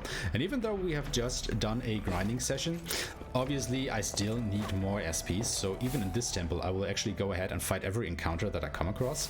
Again, I will hope that it's gonna be in good weather, and it is perfect. Also in this cutscene that we just skipped, Eco actually got kidnapped by the dungeon's mini-boss. So at this point in the run, you do not have access to Eco at all, which can throw you for a loop during a casual playthrough, because Eco is basically your main healer at this point in the run. Kidnappers and no. I think the only other character that has even access to a healing spell at this point in their base job is Alasia, if I'm not mistaken. No, I think Alec also has a healing ability. Actually, yeah, I think he does. I think maybe even Ulan has one. There are a lot more characters that can heal in this game than I remembered. But yeah, still, Eco does a phenomenal job at healing your party and keeping them healthy. So not having them around for these fights can be a little bit tricky if you're playing casually. But again, since we're using speedrun strats, it doesn't matter to us too much. So we will just blaze through this temple blindingly fast. Now theoretically I could have prolonged the grinding session even more, so I do not have to take these encounters, but you gotta keep in mind that these also not only give us SP, but obviously also experience and money. And the amounts you get from here are higher than you would get in the Blazing Fields, because it is a higher level environment, so I'd rather just take a moment to, you know, get my experience and money up to speed, because we will do more shopping later. Okay, we'll come up at the mini-boss, or the first time we meet the mini-boss. So we're just gonna chuck ethers at Ulan and Arpeggio. This is Mick Thief. He stole Eco from us. And he's just running around this dungeon, hiding in various vases that you have to go look around and, you know, click on to make him appear. Obviously, again, since it's the fire element area, he is weak to ice, and one cast of a full power Iceus basically takes care of him. However, we have to fight him a couple of times, so this was the first time. Now that we have defeated him, we'll just leave this area, drop down here, go back through here. This opens up a new path up there that we just saw in this cutscene. So now we'll go through here and follow the path to the left, where we'll have our second encounter with him.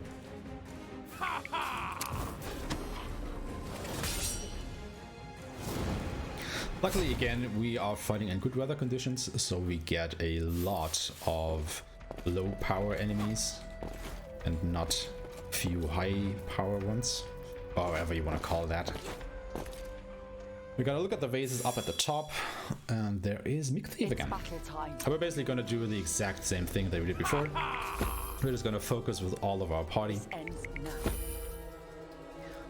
and then use a maximum power Iceus with Ulan, and that should take care of the encounter. Also, I think I haven't explained the FP mechanic during fights at all so far, and I guess I will just, you know, just leave it be for the moment. I will probably have the time to do that during our third grinding session, because for now we have gotten the firepower for our ring. We can now burn objects that are in our path. Now I do want to try and engage in this encounter while I am actually falling down. And this is a very unlucky encounter. It's again single entity. Do not want to see that, even though this guy is worth 2 SP, so it's not as bad, but nah, it just hurts to see it. Because now I've fallen down, I can quickly grab this teleporter and just make my way back over. Because normally I would just try and grab the teleporter, then go back up, but I have noticed that that noise is in my way most of the time, and I would either have to wait for it to retract a little bit so I can actually land on the platform, or I can just, you know, jump over there, slash the noise in mid-air, fall down, grab the teleporter, and then make my way back up unhindered. Which seems to be the faster option out of the two for me. Because you do want to get this teleporter for later on in the run, where we'll actually need it, because you have to come back to this area like way later in the run. This ends now. I'm getting a lot of these encounters, and this is making me not so hopeful for our speed totals once again, but then again, we overshot a little bit during the second grinding session, so I hope I will still be good after this. It's battle time. If not, I mean, the worst that can happen is that it will make the third grinding session even longer. But I guess we'll see about that when we get there. But yeah, coming up, we are now in the area with the biggest puzzle of the temple. Once again, it has to do with Mick Thief. We'll just look at these vases over here. And now we are in this very big room where there are a lot of these vases scattered around. And obviously we only want to interact with the ones where the Mick Thief is actually hiding in. And the way you do that is not only can you hear a rumbling sound, if I would just stop talking for a moment, but you can also see the vases visibly shake from time to time, and that is basically your cue that he is hiding in there. We have to go to these 3 vases. It's always the same vases that he hides in, so this, you basically know where you have to go. Find him 3 times, and then he leaves for good. Fill up on MP. And then we'll go through this door, and we will actually fight him for good this time. So he will summon some help. We basically do not care about that, because they will just die to our onslaught, but we will use defense break against them this time. Then we'll just focus with Cress. Use Omni Eyes with Dagmar. Drop an Iceless in his face. Now he should survive this. Then he will summon more backup and not actually take a turn himself. Well, he does take a turn himself, he just doesn't use it to attack us, I want to say. And that is that fight.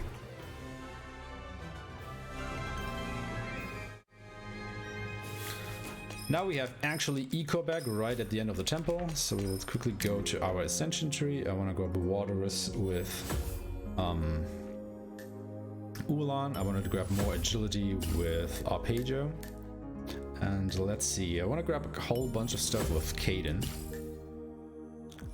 So let's see if we can already make our way all the way to the bottom here.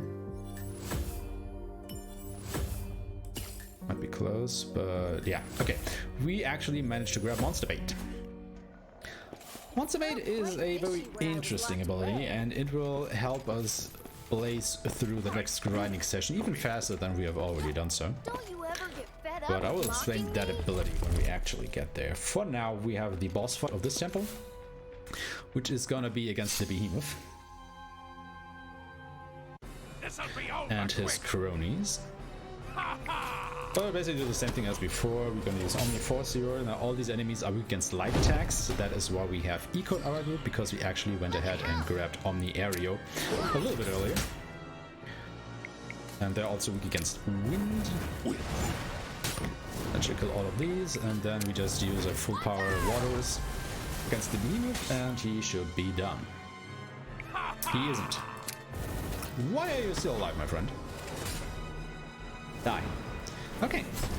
Normally he died. Oh, I know why. Because they actually managed to use Demode on us. The Demode is another status effect, and what it does, it disables all your passive abilities.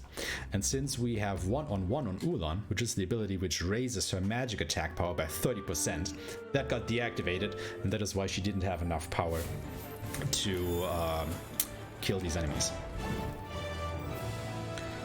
So another stroke of RNG there for us, right in our face. But yeah, we are back in Harmonia.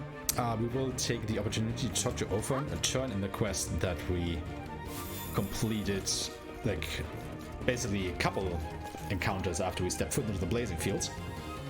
But we want to go ahead and grab the next one from him. So that is why we walk all the way up to here, skip this cutscene, and then walk all the way back to Ophern, so we can already start the next part of it. Because once again, this is the only side quest chain that we actually want to complete in the run. Now that we have the next step, we will continue on with the main quest, which takes us to Zeft Heights, because there is another incident in town that we have to resolve. A couple more stories happening here, and of course the first encounter we get is a surprise encounter, because again, as I explained earlier, there are 2 ways to start an encounter. One is by swinging your sword.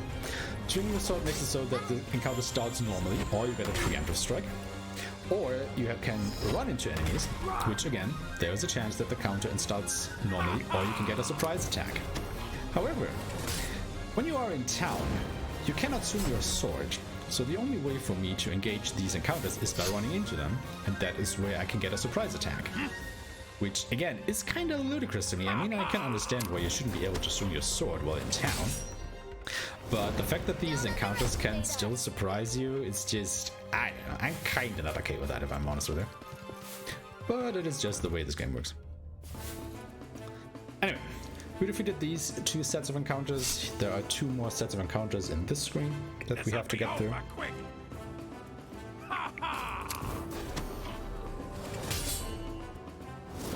as one. This is the next one. We won't lose. Again, Omniforce here just doing absolutely good work for us here. And then we have another boss encounter against Hake. Now Hake is weak to water, which is basically his downfall.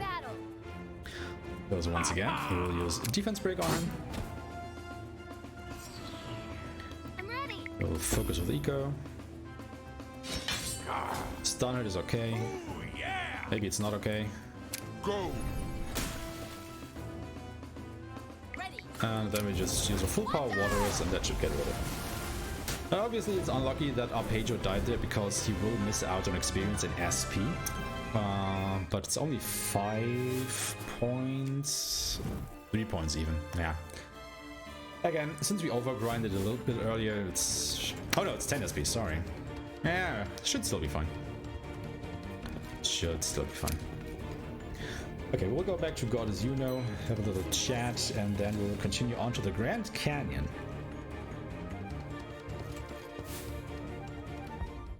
Go to here. Really go to the Valiant Port to grab Fedora and try and fly to Ranta, which is the next town that we're gonna visit. However, on the way there we get under fire by our enemies. That is why we have to more or less crash land, I want to say, in the Grand Canyon. And we have to make a slight detour to actually get to Ranta. So let's go ahead and do that. Couple more cutscenes to skip here. And again, we still need more SPs, so I will just go ahead and take these encounters here. Again. Very unlucky encounter, because we are in sunny weather and still get hit by this single entity encounter. Oh my lord. I think he's at least worth 2 SP if I remember correctly. Yeah, 3 SP even, okay. It's not so bad then, but still. Just seeing all these single entity fights in good weather conditions and whatnot, just making me...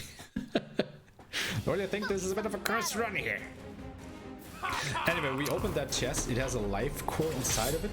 Now, a life core is an item that revives one of your party members with 100% HP, which is pretty nice to have. I hope I won't have to use too many of those.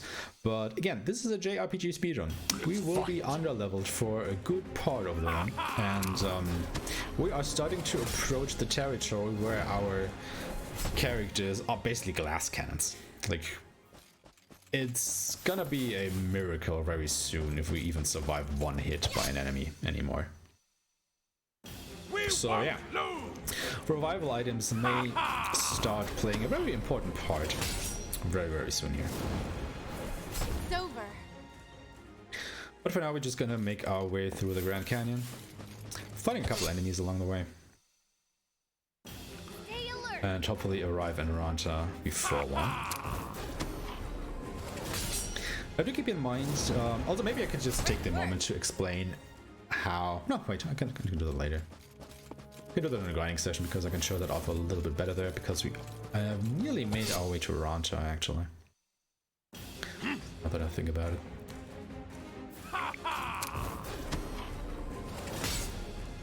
I think we only have one more encounter to get through after this one, and we should be there.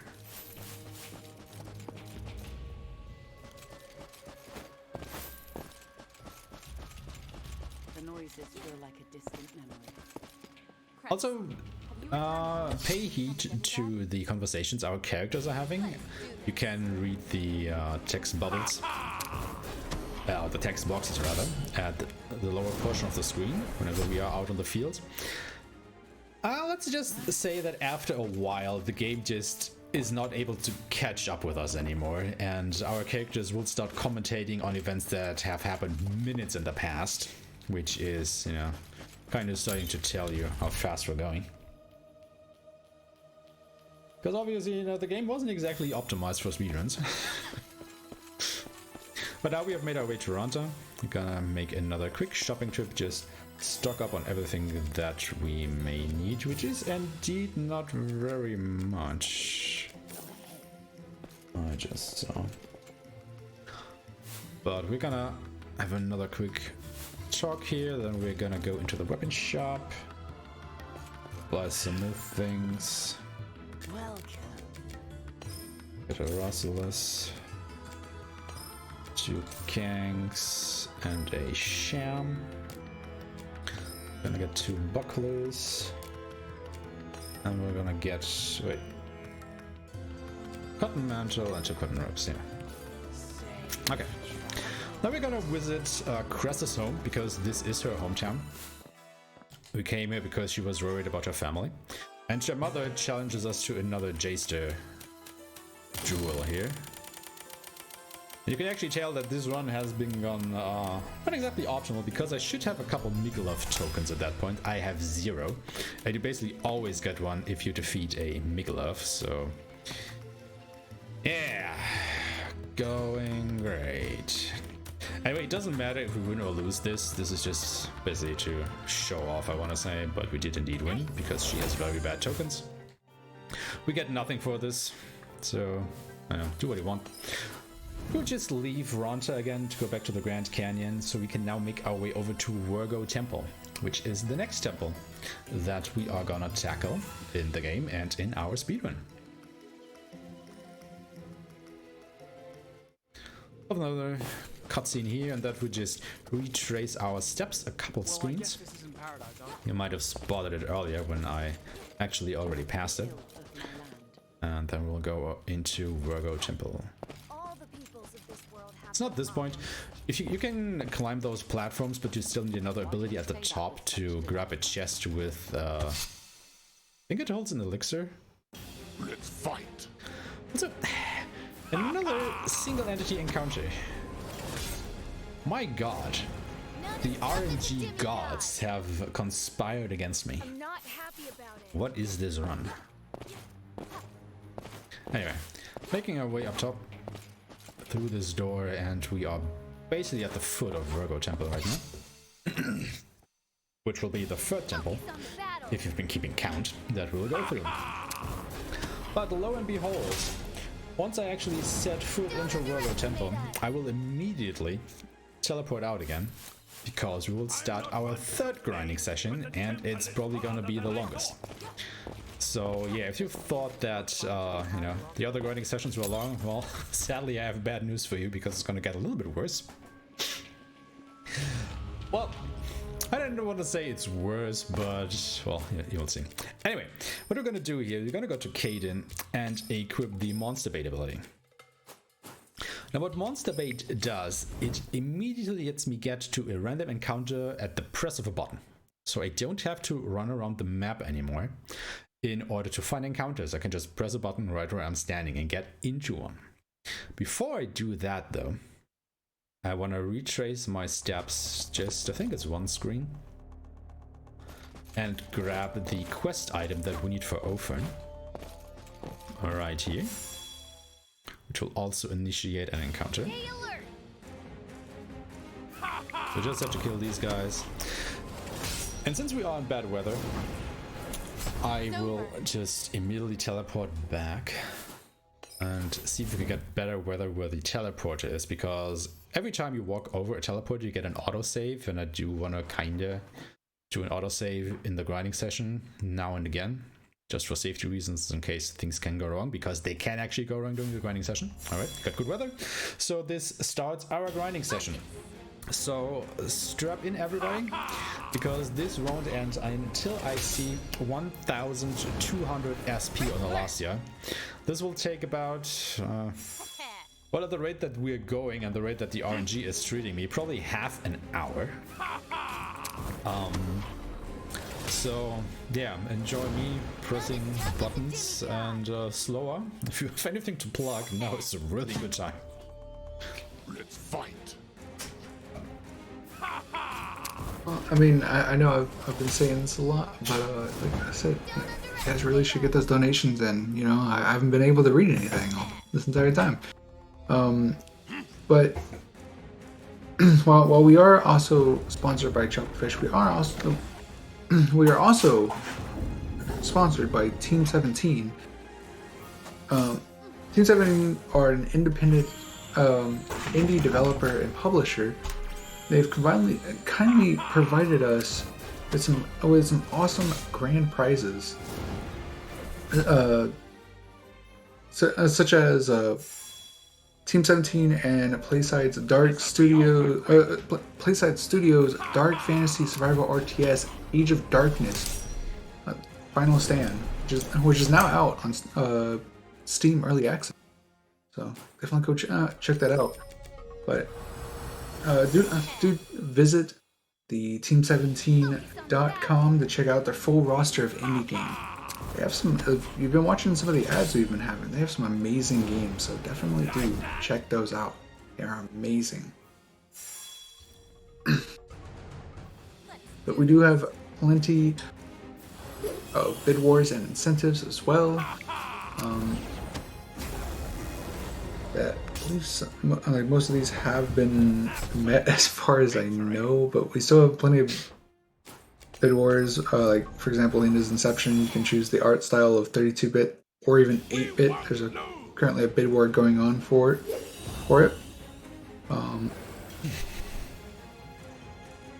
There's the Let's fight. Demonic Robots DLC category bid war. You can choose from They Came From Below, Lightbearer, or We All Fall Down.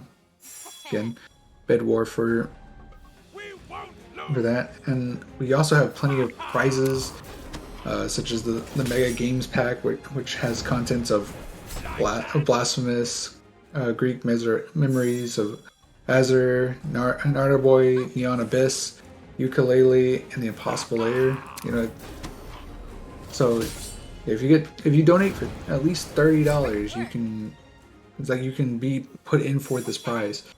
That's a lot of games. It's over $125 worth of value. It's a very big value there. That's pretty awesome.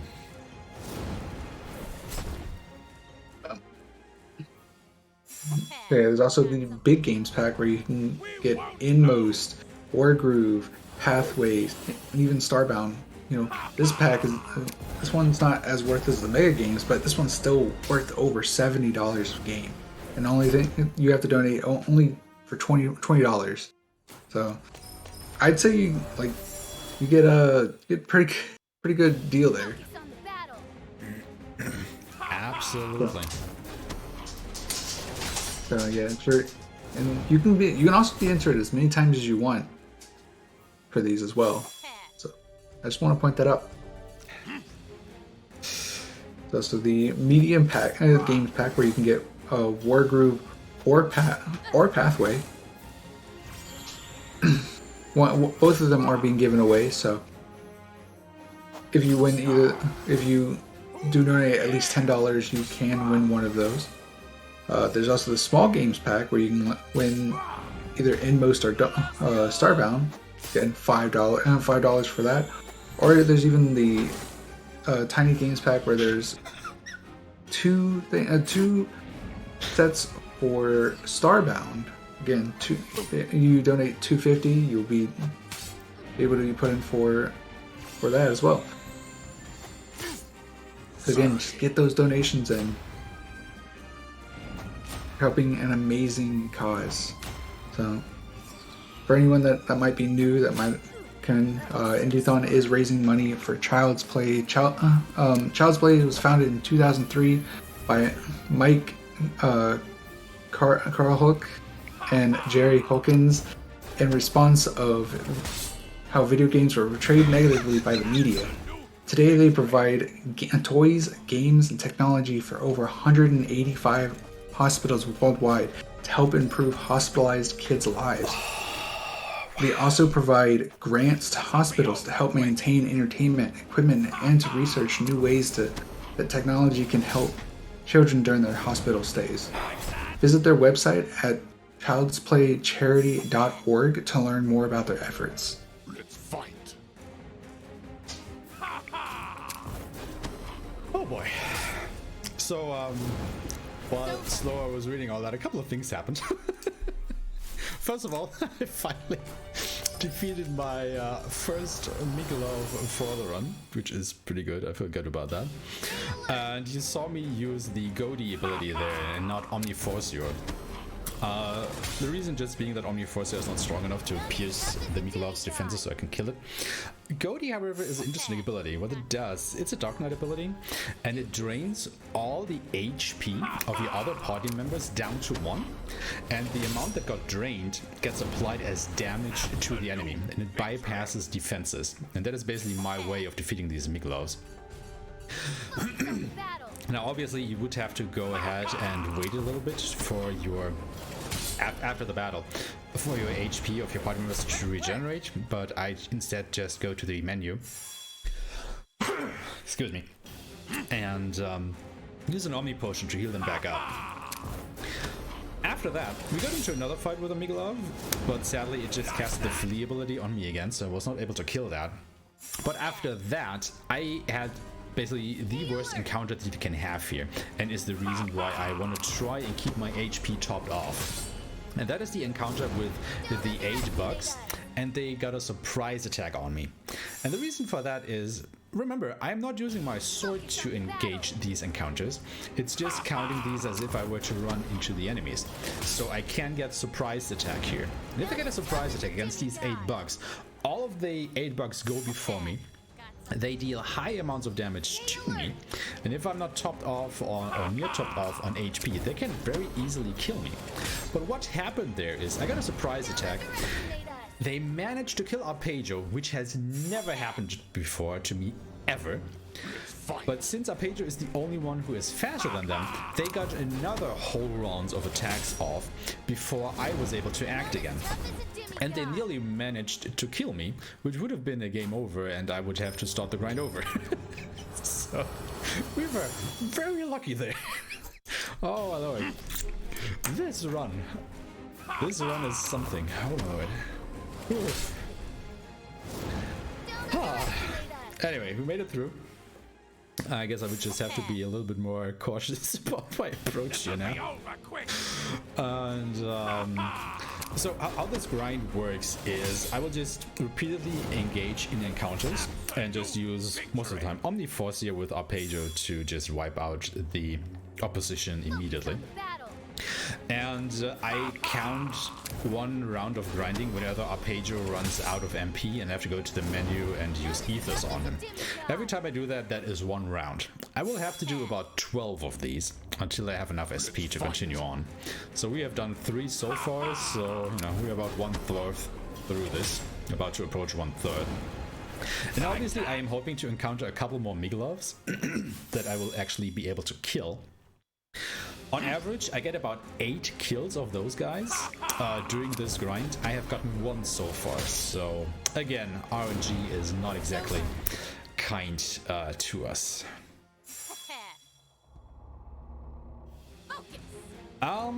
Just reading chat there for a moment.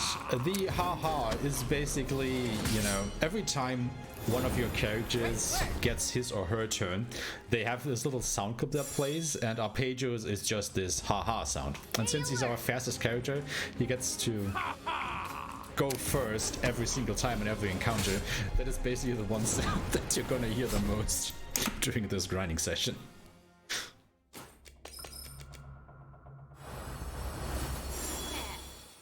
Oh, I also wanted to check my SP. Actually, yeah, I can do this after this first. Doesn't matter too much. So there's one optimization that we can do here. Once you hit 230 SP on Arpeggio, let's see how much we have. 280. Oh yeah, I way overshot again. We can go ahead and grab some more agility on Arpeggio. And the nice thing about this is Arpeggio is now faster than the Migolovs. So whenever I encounter a Migolov, I am now guaranteed to be able to kill it. Now, obviously, the only thing that we actually have to do is to run into some of those, but, well, I'm hopeful. Still. But yeah, let's actually go ahead and explain the battle system a little bit more in detail, because I have not done so. There are 8, or rather 9 elements in the game. There is fire and ice. There is wind and earth. We have lightning and water, light and dark, and then finally physical and neutral. And most of the time, every enemy has at least one weakness to any of these elements. Sometimes they have more. In the worst case scenario, they have none. Focus on the battle. Oh, preemptive. Yeah, you are dead, my friend. And obviously, you want to try and exploit your enemy's weaknesses as much as you can, because you will deal more damage to them if you do that. And, you know, since we are trying to go fast here, that is very good. Now, enemies can be weak to something, you deal more damage. They can be neutral to something, you deal normal damage. They can resist something, which means you deal less damage. They can nullify an element, which basically means you deal absolutely no damage. Or they can absorb an element, which means you will actually start healing them if you use that, which obviously is bad. Now, I have noted down the resistances of every boss enemy in the game in my notes, so that is obviously helpful. That is obviously the only thing that these Mikolovs can do to not be killed by us, is get a surprise attack on us. Luckily, he actually just uses Omni MP Cure, which replenishes our MPs, so we can actually continue grinding and we can kill them, which is fantastic. Best RNG right there. And into the weaknesses play our FP points. Now, if you look in the top right and left corner, you see these diamonds with numbers in them. And that is our display how many FP we have. The top right corner, the yellow ones, are mine, and the top left corner, the blue diamond, is the enemy's FP. We start every encounter with 1 FP, as does the enemy. If we hit an enemy's weakness, we gain 2 FP. If we hit a resistance, we lose 1 FP. If we hit a nullification, we lose, I think it's 3 FP. And if we hit an absorption, I think we lose 5. So obviously we want to hit weaknesses to gain more FP. Because what does FP actually allow us to do? Well, you can see these these black diamonds at the bottom of the screen, just above my menu line. And just pay attention to that, you know, everything is black. And now one of these lit up and it says 50% at the bottom of the screen, right? And that is because I used 1 FP to empower that ability. And that 50% means I actually deal 50% more damage with that ability. This'll be over quick. And I can use up to 4 per turn. So if I had 4 FP, I could increase the damage of that ability by 200%. And if I then had hit an enemy's weakness, well, I just deal ludicrous amounts of damage, and when I hit a weakness, I regain 2 FP again. And that is basically how we are able to get through these encounters so quickly, is by using and basically abusing that weakness mechanic coupled with the FP. Now, obviously, if we encounter an enemy that has no weakness, well, we can basically gain no FP, and that is bad, because that drags out the encounter a lot. However, we also have the focus command, and you have seen me use that quite a lot during the run. And what the focus command does, it gives us a temporary point of FP. Temporary meaning that if the turn order comes back to that character and that FP point has not been used, we basically lose that FP point. So, you know, if you want to focus, you want to be able to use that point of FP before that character's turn comes around again. If I use the focus command, you can see how many temporary FP points we have in the upper right corner, because at the diamond, the counter won't go up, but it will say +1 or +2 or +3, depending on how many temporary FP points we have in the upper right corner there. So it's not in the diamond, it's outside the diamond with a +1, 2, or 3. And that is basically the game's combat system in a nutshell. And you can see that later on in the harder boss fights. It will come into heavy play there, because everything basically revolves around using weaknesses, defending against enemies' attacks, using your FP at opportune moments, and it's great. There is a lot more going on than it might look at first glance here. Also, another thing to keep in mind is not only can you use your FP to obviously make your attack stronger, if I were to use a buff and use FP on it, it wouldn't make the buff stronger, but it would make it last longer. For example, if I use a buff that would normally last for 3 turns, if I use 1 FP on it, it will last now for 4 turns. Which isn't something that I'm using during a run, but it is something that you can keep at the back of your mind. Another thing to keep in mind is, I told you that we can gain FP by hitting weaknesses, and we also lose FP if we hit resistances, nullifications, or absorptions. If I would ever hit a point where my FP would go into the negative, the focus command would actually be grayed out. I could not use the focus command anymore. I could only regain FP by hitting weaknesses. Now, if I were to get into an encounter with an enemy that has no weakness, and I were to get into the negative range in my FP, I would just be, stuck with that. There would be no way for me anymore to regain FP. Which isn't exactly true. There are some other abilities from some of the game's classes that would get you out of that hole, but during the run we won't have access to that. Okay, I hope that clears up how this game's combat works a little bit. Again, it's a kind of simple system, but it works just so phenomenally well, and I just really love it. Let's talk about the game's jobs a little bit. Now, you see that Ulan and Arpeggio are so far the only characters that I have changed jobs with. Ulan is now a Black Mage, and Arpeggio is a Dark Knight. Every character starts out with a base job. That base job is unique to that character. So Ulan is a captain, Arpeggio is a thief, Iku is a scholar, Dagmar is a sorcerer, and so on and so forth. These jobs are unique to that character. No other character can get that job. However, every character has access to 3 more job slots, which are their main job, their sub job, and their support job. Got something tasty Now, for you can fill these out with 3 jobs per character. So, for example, Ulan has access as her jobs to being a Black Mage, a Harnesser, or a Guardian. These are the only jobs she has access to, and you can decide which of these jobs will be her main job, her sub job, and her support job. For example, I put Black Mage as her main job. Main job means that not only will the equipment that she has access to change, because she cannot use her lances anymore. She is now a Black Mage. She can only use staves and wands, and obviously ropes instead of armor.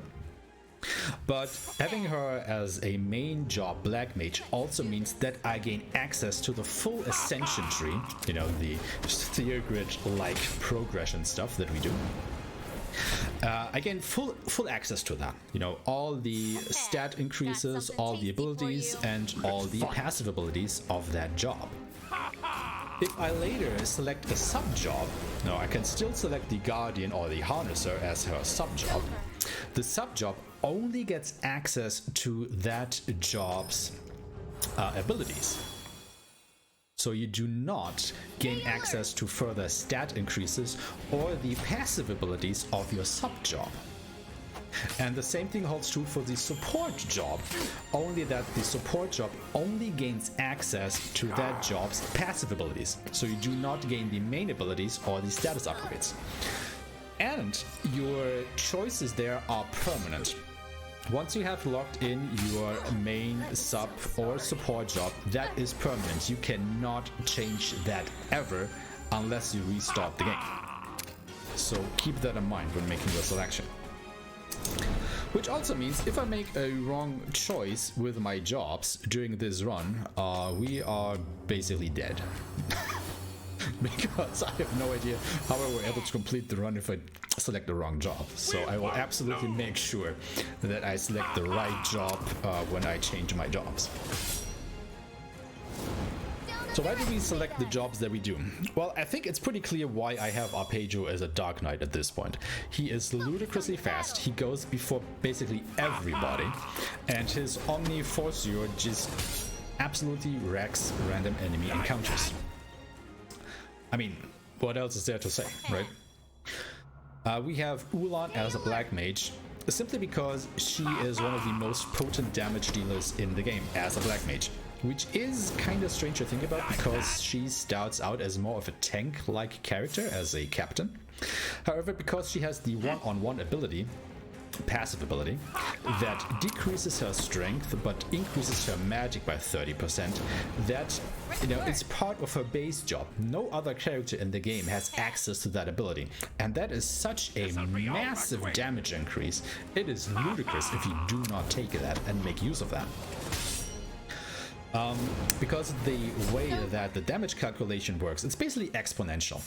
You know, it's something like the enemy's defense, or your strength minus the enemy's defense, and then a couple other multipliers and, you know, background mathematic shenanigans going on there.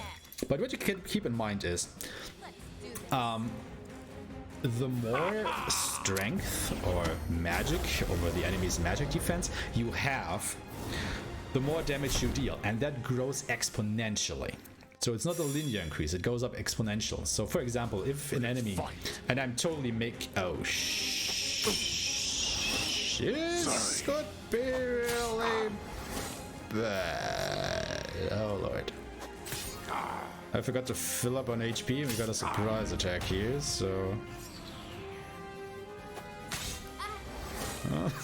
let's just wait this out. I'm so sorry.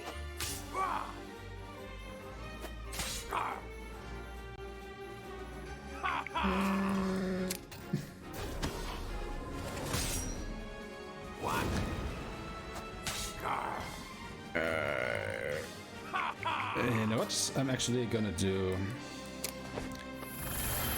Oh god. Oh, maybe I should explaining stuff and actually focus on the game for just a little bit here. I think they're weak against Earth. Okay. We survived. Okay, that was an absolute butt clench moment because, again, we could have easily died there.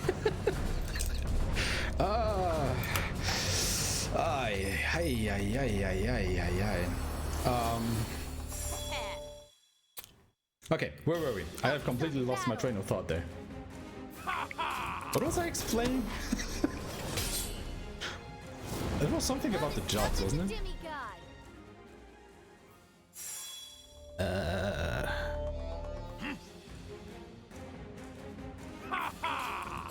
Yeah, sorry, lost my train of thought. Anyway, we are pretty close to the end of the grind, so we will be out of that section in just a moment. We have nearly reached the 1200 SP in the last year that we need. But yeah, I have to take a mental note that I am down one Angel's Kiss at the moment. Obviously, I didn't want to need to use that, but that was definitely an emergency situation. Absolutely no way, no doubt about that. So I think after this round of grinding, we should actually be done with it. And this was the longest grinding session in the run. After this, we only have one more grinding session that we need to do, but it only consists of 2 fights that should be over really quickly. So I don't think you can even call that a grinding session per se, but it is something that I had to route in after the patch drop this week, so sadly we will have to take that short time loss later on in the run. So I think we only need to do 2 more encounters and we should be about good. Now obviously, once again, it's a pretty sad that we didn't get as many Nicolas. I think we fought 2, maybe 3 of them, but not a lot more. That could have obviously sped up the grinding session here, but oh well, it is what it is. Alright, let's check our SP total. Let's see if we hit the 1200 on Alasia or not. We haven't quite yet. We still need 21 more. Okay. So, let's see. We need 21. So after this fight, we need 13 more.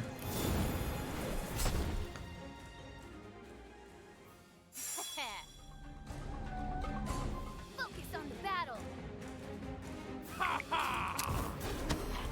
And now we need 9 more. Right Nice work. Again, each enemy is worth 1 SP. This'll be over quick. It's gonna be 5. Come on, give me an 8 bug encounter so we can get out of here, game. Please. Otherwise, this will be 2 more encounters. Oh, God. What is this? What is this run? What is this run? So just to give you an idea of what pace we are at currently, my world record of this run was a 3 hour, 40 minute and something. And I finished this grinding and shopping session coming up at just under 2 hours. I think we are a little bit over 2 hours into the run, so I'm probably behind by 5 to 6 minutes of my PB at this point. Anyway, we have to do some Ascension Tree stuff because we have a ludicrous amount of SP now. We're gonna grab a whole bunch of abilities. We will just skyrocket our offensive capabilities at this point. Just gonna have to make sure that I'm actually grabbing the right things here. Because once again, there are no refunds.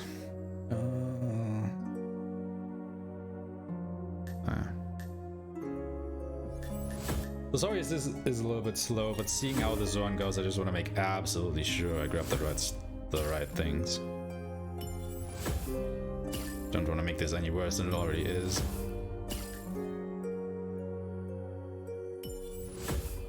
Grab that, please. Thank you. Now we do want to change Dagmar's main job to a Chronomancer. Now, as the name suggests, Chronomancers are basically time mages. They can haste up your characters, they can slow down enemies. They have a couple other fun things too, though. Most importantly is the replayability. And what the replayability does, it basically allows the Chronomancer to redo whatever action a other character out of your team has done on their previous turn. Yeah, it's a replay, right? And we'll use that to great effect a little bit later. For now, we're just gonna grab a lot of health ups, a lot of passive abilities, a lot of stat ups. We're just really making our character stronger. And again, we're taking this long grinding session because the Blazing Field is basically the best grinding spot in the game for a long while.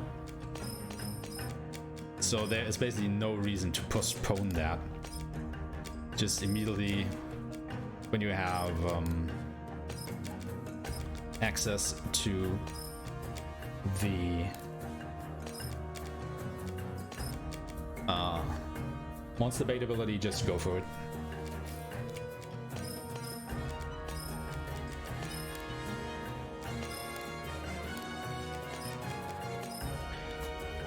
Okay, we should be good to go. So let's finally continue on with the run. Let's go into Virgo Temple.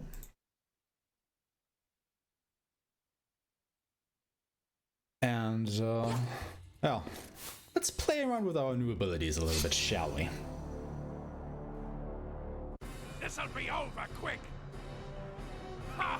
So this is a boss fight.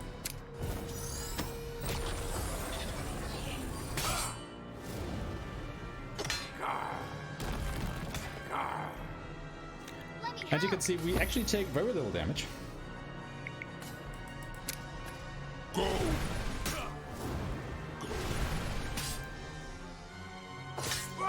But we deal ludicrous amounts of damage to the enemies. And that is basically what allows us to go pretty fast, yeah. Like, remember what kind of damage we dealt before? Yeah, I think we about doubled that, kinda, for certain things. So, yeah, we can go fast now. Also, there's another boss fight right up. We won't lose. She is absolutely immune to physical attacks, so we're just gonna focus here. Then we're gonna use a wind spell, which is her weakness. Go. Now Dagmar has a passive ability. Every time he uses a single target magic spell, that hits an enemy's weakness, he has a 50% chance to just cast that again, which is pretty good if you ask me. Also, Ulan now has a passive ability that makes it so that every spell that she casts costs 50% more MP, but it casts twice. However, you gotta keep in mind that the second cast does not benefit from our FP points that we put into the ability. So if I were to use, 4 FP on her turn, which would increase the damage of whatever spell she's gonna cast by 200%, that only goes for the first cast. The second cast of the double cast does not benefit from that. But still, it's a nice passive damage increase. So I am very happy that I have this ability now, because she will be our main damage dealer against bosses for a while. But, even though we just did the biggest grinding session of the game, we are still not at the SP totals that we need for the rest of the run, so I'm just gonna run through this temple and grab every single encounter that I can just to still, increase our experience, get more money, get more SP, and have a little bit of fun for that. But yeah, we are basically finished with the grinding. We are halfway through the run, but we still have a lot of game for us because, from this point onwards, the brakes come off. Like I said, we will do a 4th grinding session, which will consist of 2 fights. It will be over very quickly, but yeah, from this point onward, we just concentrate on going fast, getting through the dungeons as fast as possible, using all of our abilities to basically obliterate every boss, unless, RNG gets into our way again. Let's hope not.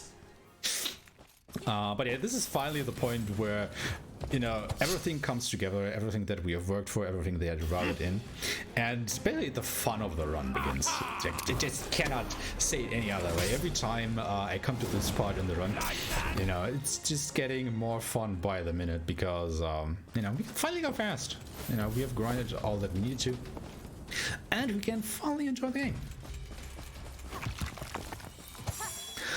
Also, let's maybe try to talk about this game's story a little bit, because our cutscene incentives are coming up.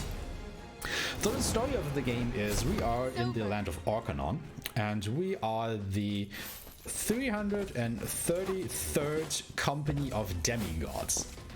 Now, the way demigods work is they are the protectors of the realm against the noises, these enemies that we have been fighting all this time.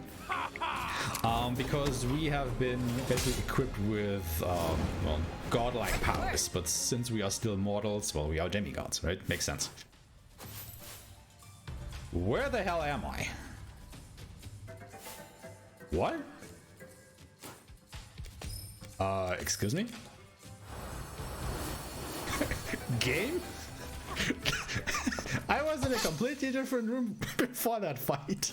Why did I get teleported down here? Okay, I know where I am, I just don't know why I'm here. What?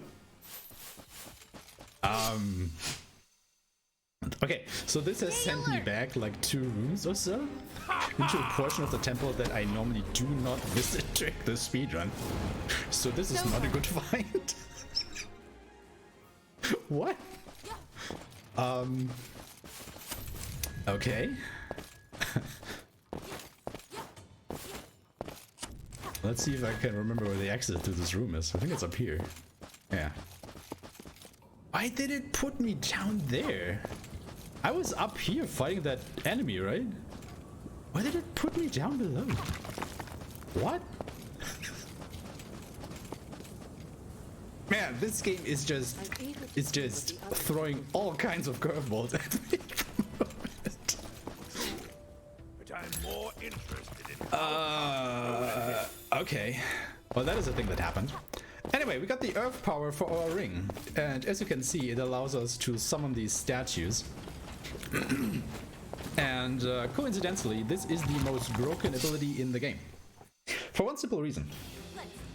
You are supposed to use this ability to, summon this very heavy statue to put on switches, and it also acts as a platform, so you can jump on it to reach higher elevations. And this is where the problem with that thing comes into play.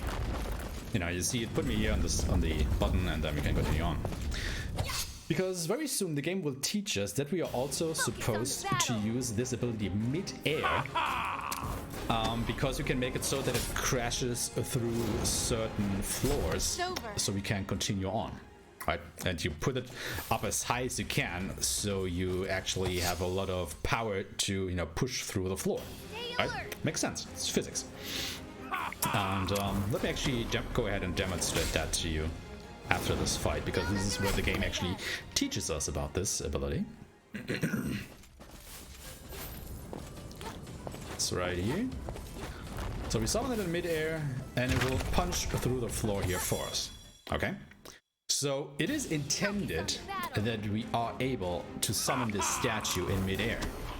However, as I said before, it's also intended as a platform that you can jump onto to reach higher elevations. Now, what the game doesn't expect you to do is to combine these two things. So what we'll actually abuse quite a bit in the run is that we can summon this thing mid-air, then jump onto it while it is still hanging mid-air to reach even higher platforms and just bypass complete rooms. So normally in this room I'm supposed to use my watering to grab a couple of things for a puzzle to continue. However, instead I'm just gonna do this right here. And jump up here and basically bypass the whole puzzle at the lower end of the floor. And you will basically see me do this consistently now. Also, I will go ahead and grab this. And for Arpeggio, we will go ahead and grab this, yes. Because we have 2 more boss fights coming up. So yeah, remember when I said that the run is gonna start being fun now? Yeah, that is also the reason why, because we will, you know, start skipping quite a few parts and actually be doing something during the platforming sections, or, you know, the out of fight sections of the game. Anyway, boss fight. We're gonna use Omniforces with 1 FP. They actually missed one of the enemies, which is bad. They're just gonna murder Arpeggio. Also bad, but luckily Eco has a passive ability that has a chance to revive one of our party members. So we can at least kill you.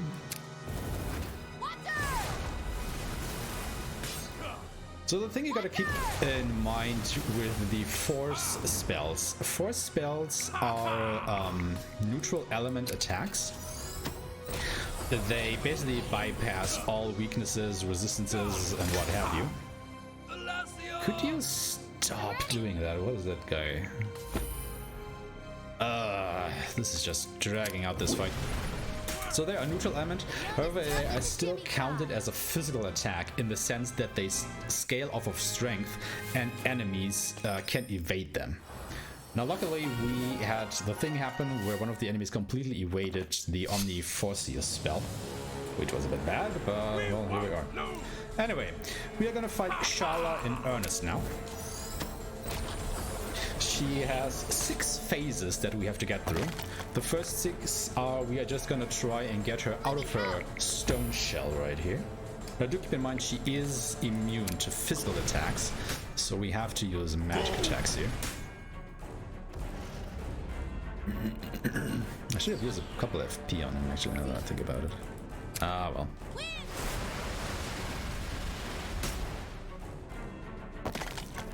So Udon should be able to push through 2 of them at once because of the double casts, and she deals so much damage. Yep, there we go.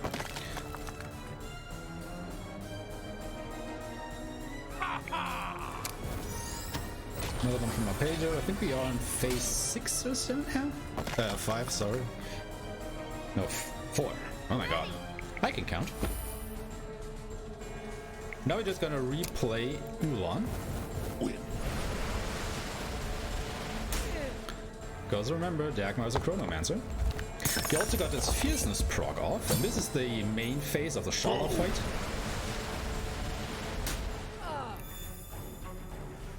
She will summon help, but we don't even care. because we're just gonna keep hitting her with our wind magic. Which should take care of her nice and easy. And now we just have Arpeggio clean up the rest here. If he actually manages to hit the enemies. He does. Perfect. Absolute victory. Alright, that is Rago Temple done. Fight could have been a little bit cleaner, but all in all, I think you can start to see how the strategies start to come together and why we did the grinding that we did, because you could try and power through these boss fights, you know, without the grinding session, but they can be quite the doozy, throw you through a loop and just outright murder you. And since we have access to the best grinding spot in the game anyway, why not just go ahead and abuse that for as long as we can, or so long that we are strong enough to just absolutely power through these enemy encounters. Now you might be able to see a pattern start to emerge. We have a little bit of trouble in town, then we go to a temple, then we come, resolve issues there, come back to town, have trouble there, go to a temple, etc, etc. And yeah, it is absolutely a pattern. This is the second to last time this will happen, actually. We've been nearly through all of the regions of the town too. Also, our donations incentives are coming up. So I'm sorry that I wasn't able to explain the story of the game to you up until now, but there was just so many other stuff that we had to explain. So I hope you can still kinda enjoy these cutscenes. I will try to make sense of them after we watch them. But I just have to talk to Ophir, turn another quest, and accept the next one. And the quest we just accepted is actually the one that we want to complete. This is why we had to do the other side quest before, so we were actually able to go ahead and accept this quest. I'm gonna do a quick shopping trip by one weapon. And we will now change party members again. We'll switch out Eco for Caden. Gonna grab a couple more things here.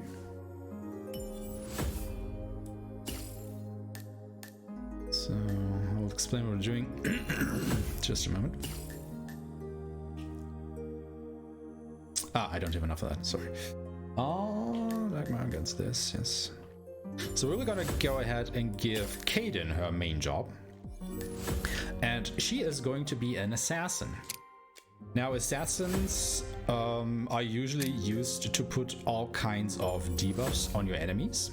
Like mute, which is silence, and other stuff. However, they also have access to level 3 and 4 dark elemental spells. And, well, the next boss that we're gonna face is weak to dark elemental spells. So I think you can already see where this is gonna go. Grab a couple more magic damage increases. Not this one. This one.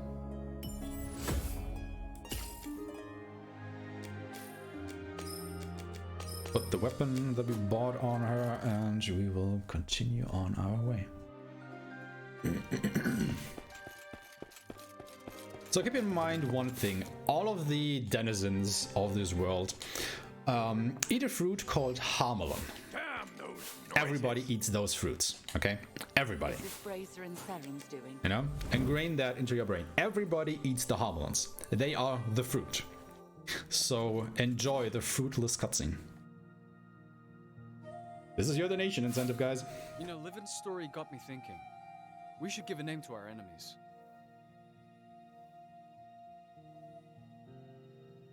Brazier and Seren, the noise-controlling A guy, and the murderer B guy. Since none of them eat the Harmelons, why don't we call them all something like the Fruitless?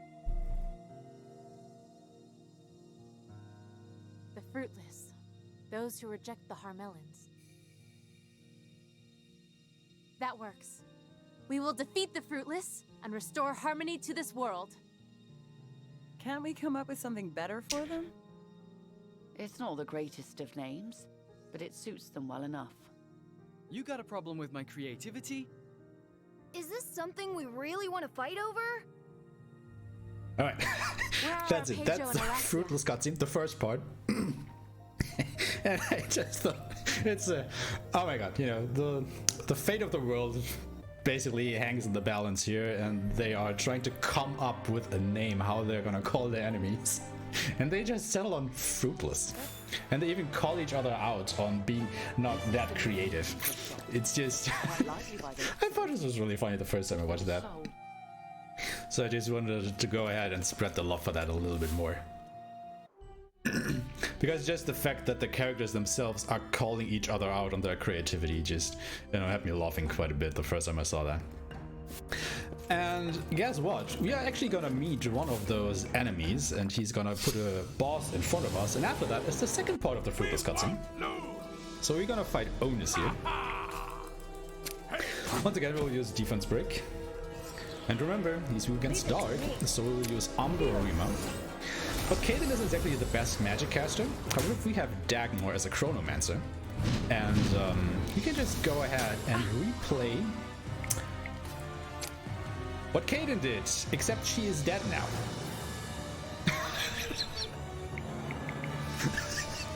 Ah, you're kidding me. So what was supposed to happen there? I was just gonna replay that ability and absolutely murder this enemy.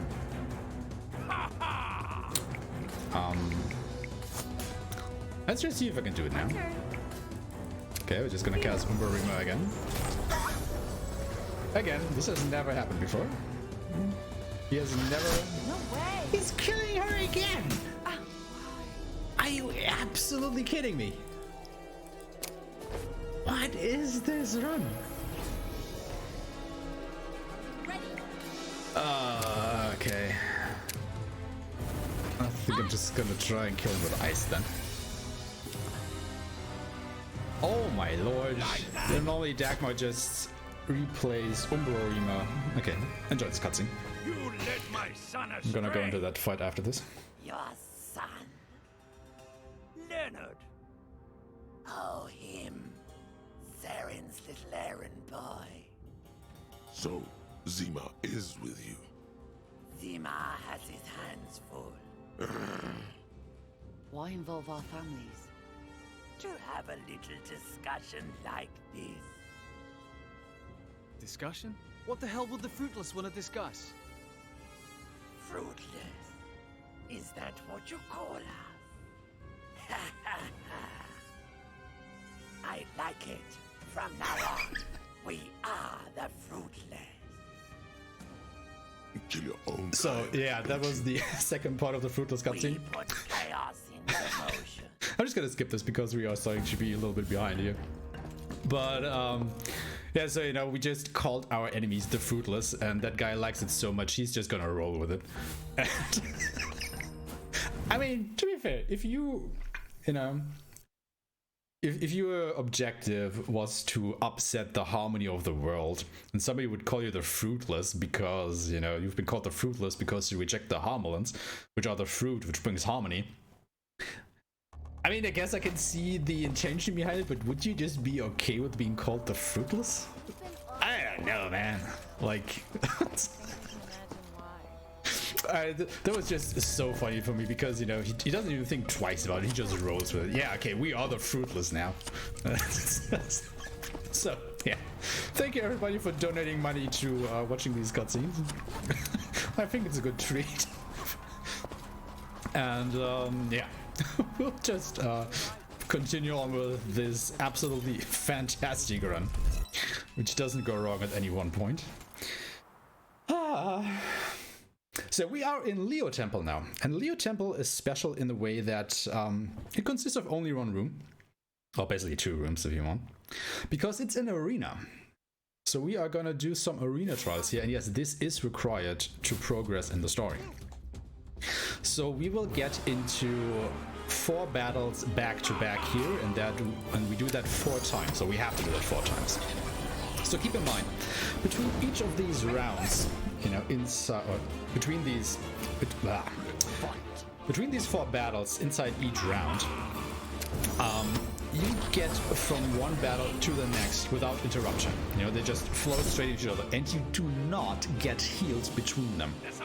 So whatever MP, HP, dead characters, whatever it is, it transitions from one battle to the next.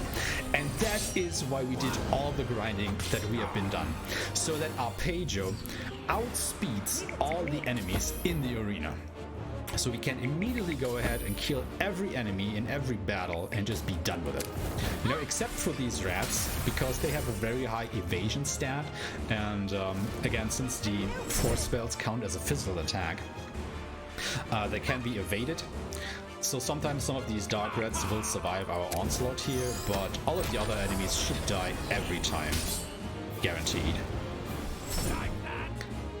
And that is why we did all the grinding, because I just have not found a consistent way to get through this arena without all the grinding that we have done. Because we need all the SP that we have gotten to unlock enough agility nodes on Arpeggio to give him enough agility to outspeed all the enemies. Because let me tell you, this arena is not fun if you're playing it casually. It will absolutely mess with you.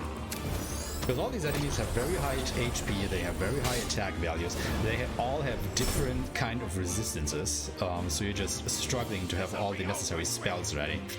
You're not gonna have a good time in here. And if you come here on a speedrun where you're under-leveled, oh boy, you are in for trouble. But yeah, since we have done the grinding, Arpeggio is strong enough to just, you know, cruise through this here. I think it's time for Slower to plug something about our sponsors or whatever you want to do. Well, sponsors indeed, but I guess I can actually let a few people know who might be just now tuning in about Indiethon is a tri-annual charity event showcasing all types of indie games. Bringing you speedruns of games you may not even heard of before. Help Child's Play support their network of hospitals and domestic violence shelters as a place where children can feel safe and play games and get better. So you might be asking, what's Child's Play? Well, Indiethon is raising money for Child's Play. Child's Play was founded in 2003 by Mike Karlik and Jerry Hawkins. I think I've said his last name like a billion different times, different ways. In response to how video games are portrayed negatively by the media. Today they provide toys, games, technology to over 185 hospitals worldwide to improve hospitalized kids' lives. They've also provide grants to hospitals to help maintain entertainment equipment and to research new ways that technology can help children during their hospital stays. Visit their website at childsplaycharity.org to learn more about their efforts. Alright, perfect, because we are just about to wrap up on the arena here too. I think there's one more battle. No, there isn't. Okay, now that we have gone through the fights, it is time to bring out the heavy hitter of our run here. In just a moment.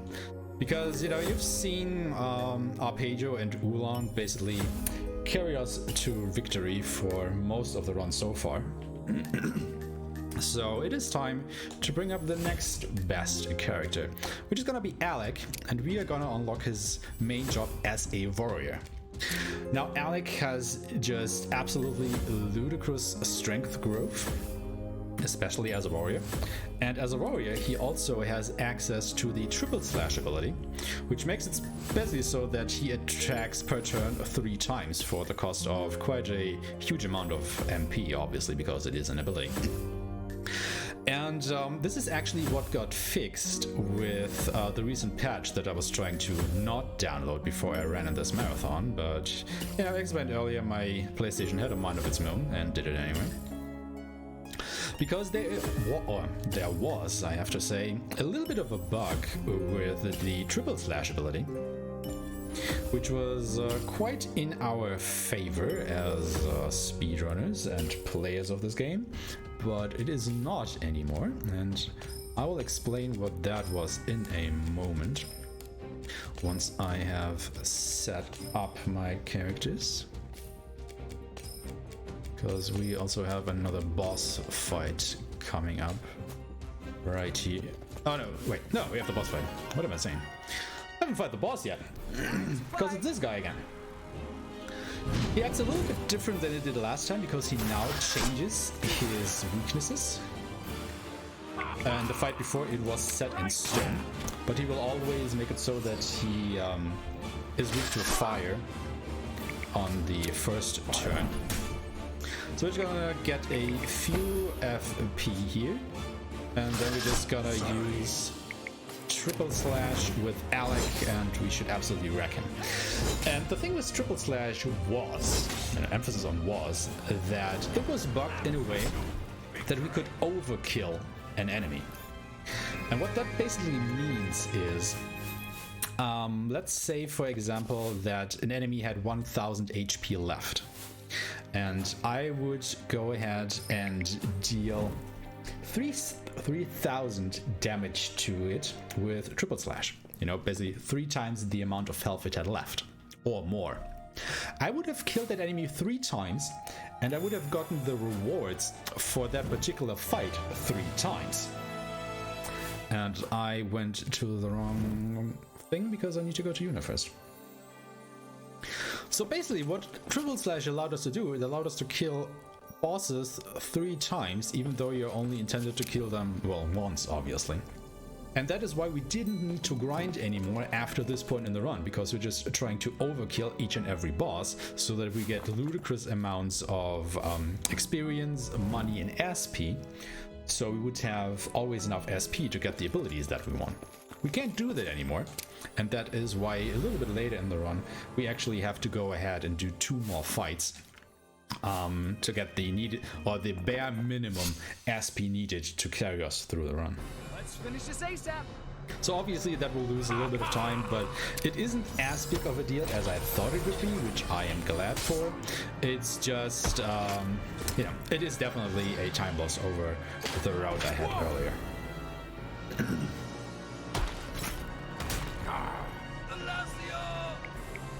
Arpeggio, stop dying please. You have last stand now. My turn now. Yeah. So yeah, one of the abilities that we got with Arpeggio, him being a Dark Knight, is Last Stand.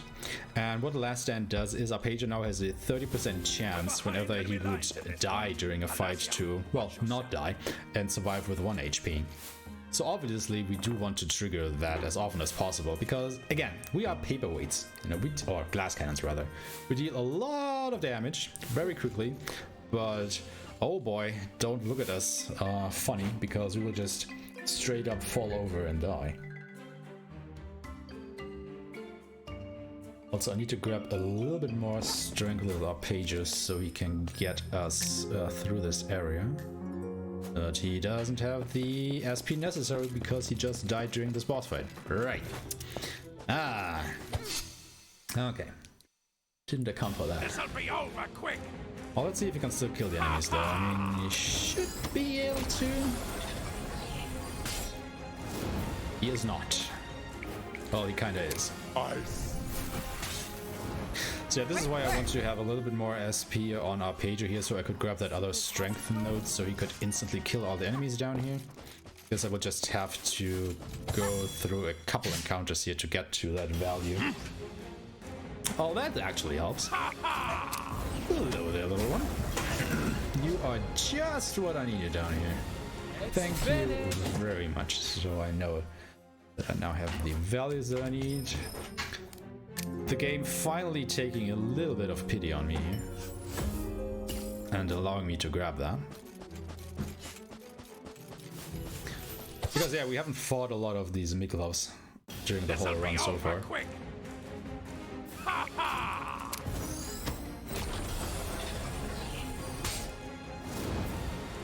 Okay, but yeah, now we are gonna make our way underground through this, well, underground passage and see what is actually happening underneath the town.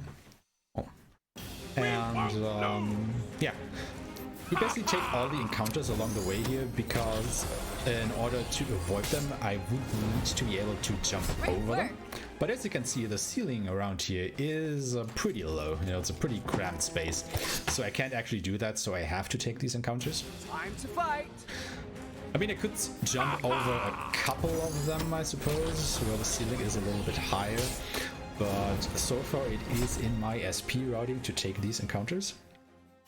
And that is why I would just rather take them, especially now that our page is falling a little bit behind on what he needs. So I would rather make absolutely sure that we hit our breakpoints when we get there. Fight! That's not the right ability. So yeah, the spell menu can be a little bit of a mess sometimes because the abilities don't exactly line up in the way that you would think they would. They are a little bit all over the place. I mean, they are kind of sorted by jobs, but how they are sorted inside the jobs is a little bit of a mystery. Because you have Forcius and Omniforcius, you know, the level 3 force spells, like right beneath each other, which is okay. But then 2 rows below that is Omniforcior, which is the level 2 Omni spell, which just makes absolutely no sense in my mind. So yeah, menuming in battle in this game can be a little bit of an interesting experience. Let's put it that way. And that is why you may still see me, search for abilities sometimes, because I just cannot remember where the game has placed them. Although sadly there is no way to rearrange them yourselves or anything like that. So especially on the mage jobs, your spell list can just clutter up very quickly.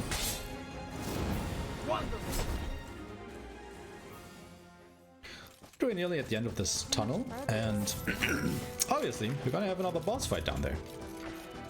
Now, this boss fight will be against 2 enemies again. One of these is weak against physical attacks, and the other is weak against every magic element. So we are trying to,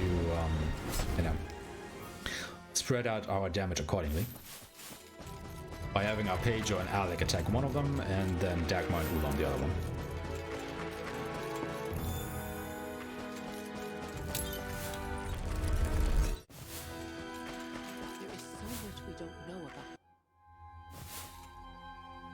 And look at these things here. And then immediately turn around and get into a sad boss fight. So this is Castor and Pollux. Castor is weak against physicals, and Pollux is weak against magic. And of course, Arpeggio missed his hit.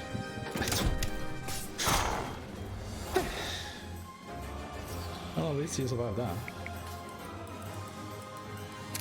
Water. Can I get a fierceness proc? Cannot.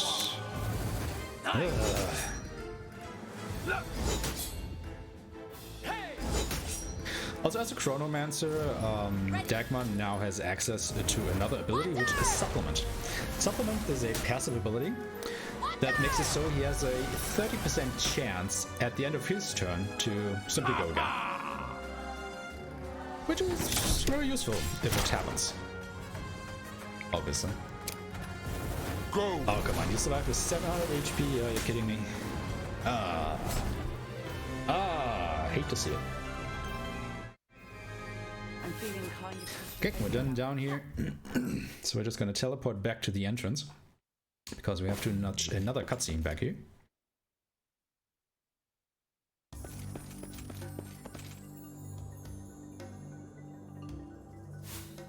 Skip the cutscene, go to the tower entrance, and we'll have another talk with Yuno before we will try to continue on to Gemini Temple, which will be the 5th temple that we have to complete.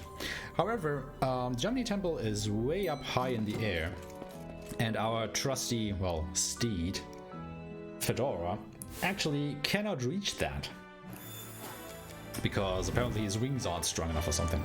So now our objective is to find a way to, strengthen his wings so he can actually fly up there.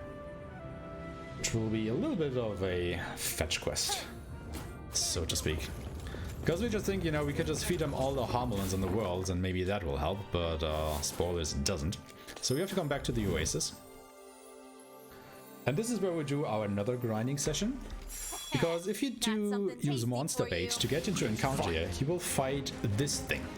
This is actually a boss enemy from a little bit later in the game. But for some reason you can encounter him here as a normal encounter, but only if you use monster bait. Now he is weak against magic when he is turned around like this. And if his eye is actually at the top, he will be weak against physical attacks. He has a 50% chance of flipping around whenever he gets hit by a weakness, as we have seen right here. Please don't die. Okay. Oh yeah, right, I have to switch out Ulan, I forgot about that. Okay, Arpeggio is done. It's withering, which is fine. And since we can't overkill bosses anymore, I have to defeat this guy right here, right now, 2 times. So this should be 1. Okay, there we go. And then I just have to defeat him 1 more time. Gonna quickly switch out some characters there. So this is 1 more.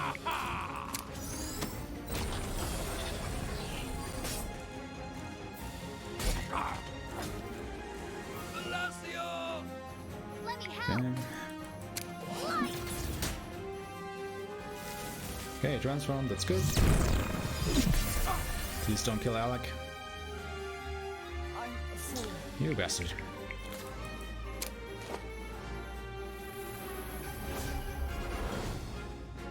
My turn now.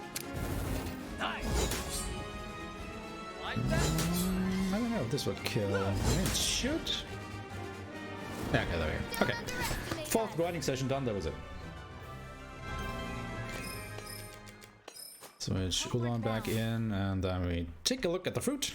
We will notice that this fruit is actually not enough to make Fedora strong enough, and then Alec remembers, hey, my dad uses to grow these fruits, which are for Harmelins, to make them grow big and strong, so why don't we pay him a visit? So we're now gonna go there.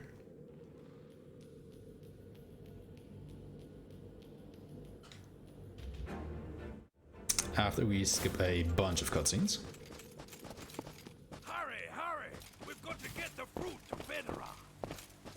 Yeah, we already did that, Arpeggio, and that is what I mean when I say that the party bander just cannot keep up with the pace that we are going anymore. Really unfortunate that we got this particular encounter, because that's the only one that Arpeggio cannot one-shot, but of course in this run we get this one encounter, you know, the only one that we cannot one-shot. Because that's just par for the course today, I suppose. Gonna grab a couple more abilities here. Gonna grab this. And more strength. And a bit more strength for Alec. And accuracy. Actually, how are we doing on MP? Should probably just use a couple of ethers, because we have another boss fight coming up. Some of you might know this worm. You know, if you've been to the cinema recently, there was a pretty big movie coming out in October, I think it was. You know? We won't lose. You might remember this thing. I mean, the great big Shulu die. Right. Ring any bells? Anybody? Maybe?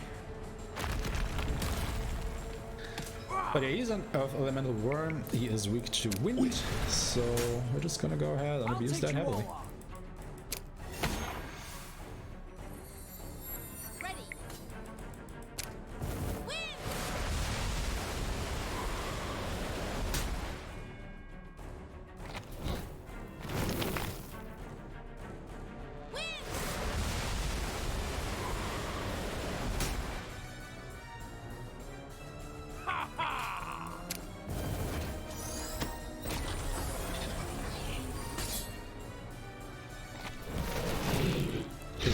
phase encounter. We are now in the third phase. Ooh, give it to me. And we should be just about done with it too. Don't need a supplement because we can just use Alec. Another triple slash, and this fight should be done as well. Nice. There we go. Wonderful. Exactly, that was actually wonderful. One of the few boss fights that have gone according to plan so far.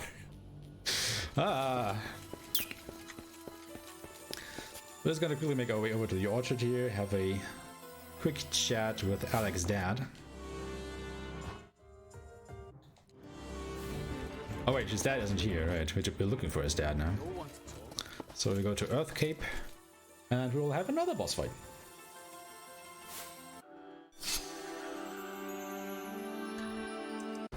Also, this Oasis encounter that we're doing here, this is the second one. There are 4 of them across the run. So get comfy with these guys. Oh, don't hit Ulan. Absolute bastard.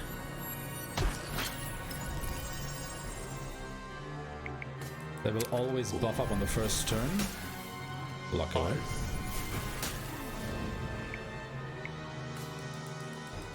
Thunder. I'll take you all on. Like that? Alright. That was okay.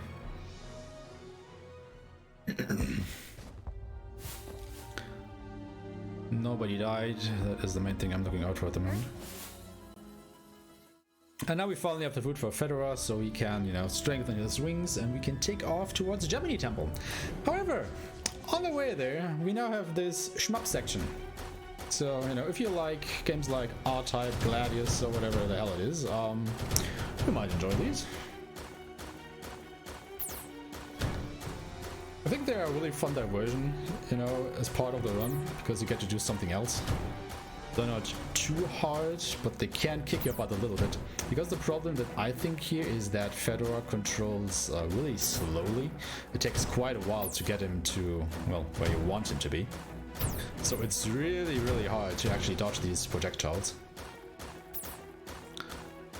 You can't just come into situations where you will absolutely get massacred here. Also, you can change your shots to different elements, and your enemies are actually weak or, well, resist certain elements, they're weak to others, they nullify some, so you actually have to change the element that you're attacking with from time to time, just to be able to actually kill these enemies. So it has a bit of Ikaruga to it, I want to say. You're not exactly changing the element to absorb the bullets, but you're changing it to be able to kill the enemies. Well, it's got a little bit of that. Sadly, I still have not memorized which elements to use when, so this might look a little bit sloppy.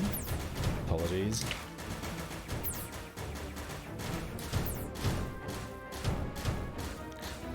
Yeah, the measure of success is nobody died for sure from parts of this run. I mean, at least for this particular run that I'm showcasing here.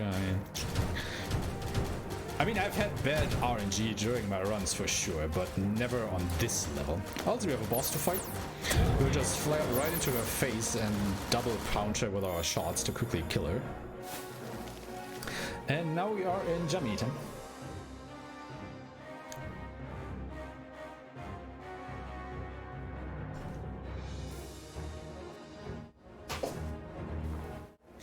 And we will be... Oh, actually, gotta heal up Ulan here. We'll be thrust right into the next boss fight, which will be against Dioscuri. He is a combination of Caster and Pollux from earlier.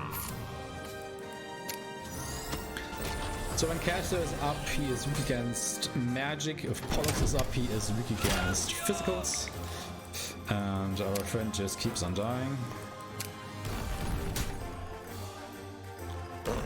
And he has a 50% chance of flipping when he gets hit by his weakness, which just happened. It's good. So hopefully Alex can just immediately kill him. I mean, it's just bad that Arpeggio died again, so he will miss out on more SP. Actually, he's starting to miss out on quite a bit. I think I might have to go and fight McCain a third time if this keeps up. Just so you can still hit the breakpoints. Anyway, Gemini Temple. This is the first dungeon where I will make a point of avoiding every single enemy encounter. Because from now on, enemies are not worth fighting anymore. You know, we did all of our grinding. And they will just kill me. Because this is basically the part on the run where enemies will start being so tough that they will basically one-shot all your characters. And obviously I do not want that to happen. Also, normally you're supposed to go that path up there, but with our stone power here, we will use another skip, so we don't have to do that puzzle. I can't wait to see how Fedora is going That was bad. Ah, God, come on. This isn't that hard, I promise. Oh, God. Why am I messing this up? This is the easiest skip in the game. Let's explore. There we go, my lord.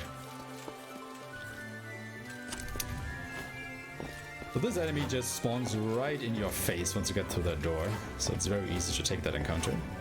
Gotta be really careful about that.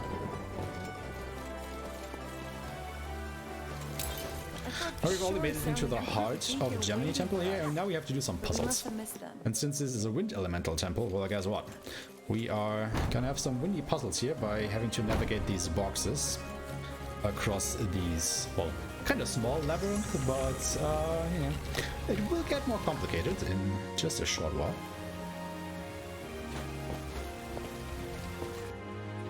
First of all, we're gonna drop down here, shoot our fire to open up that barricade, and then we're gonna push the box again. Now at this point you have to stop the wind so you can actually fall down there. Now luckily the wind keeps going on even if you leave the control station up there. However, you do not want to leave the room, because if you leave the room, this cutscene that we just saw with the wheels turning doesn't trigger, and that is actually what makes us progress through this puzzle here. So you want to stay in the room until that cutscene has played, and then you can leave. So we're just gonna push that over there. And our reward for now will be the wind power for our ring, so we now will have all of our 5 powers for the ring. And this allows us to push blocks. So now we have wind, earth, fire, water, and physical. And we will not, God, I hate this. We will not summon Captain Planet. And the game crashed.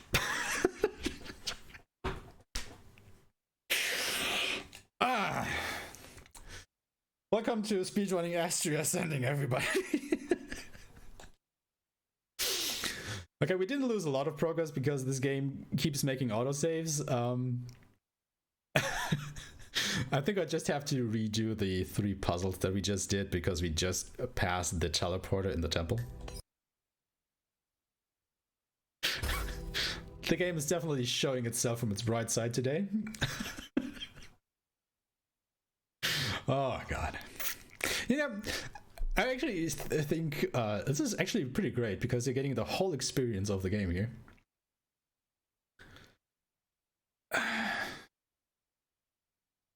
Like, these things have happened before, it's just that I've never seen all of them happen during one run. Normally the game is a little bit more mild-mannered and stretches them out across multiple runs. But yeah, if you've missed any of these puzzle solutions, well, here we go again.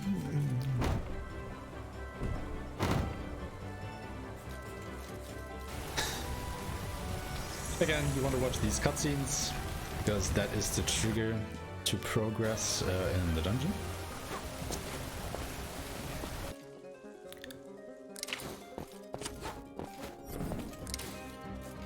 Come here. Put this again where it needs to be.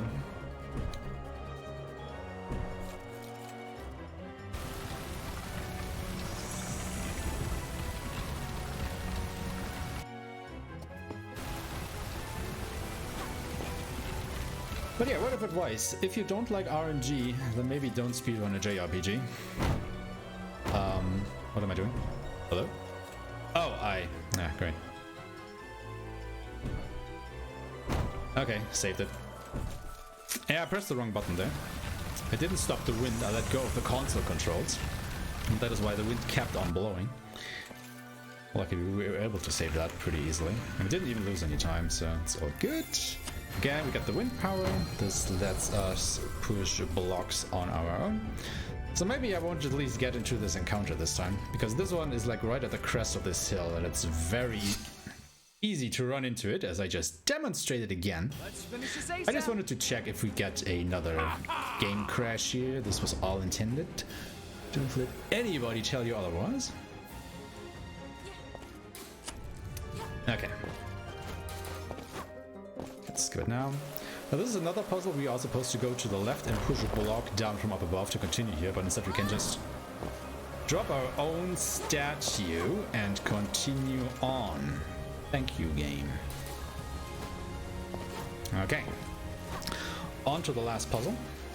This one is a bit of a doozy, because the controls, the wind controls malfunction here a little bit. You can only use the right and up wind directions to push these blocks with the console.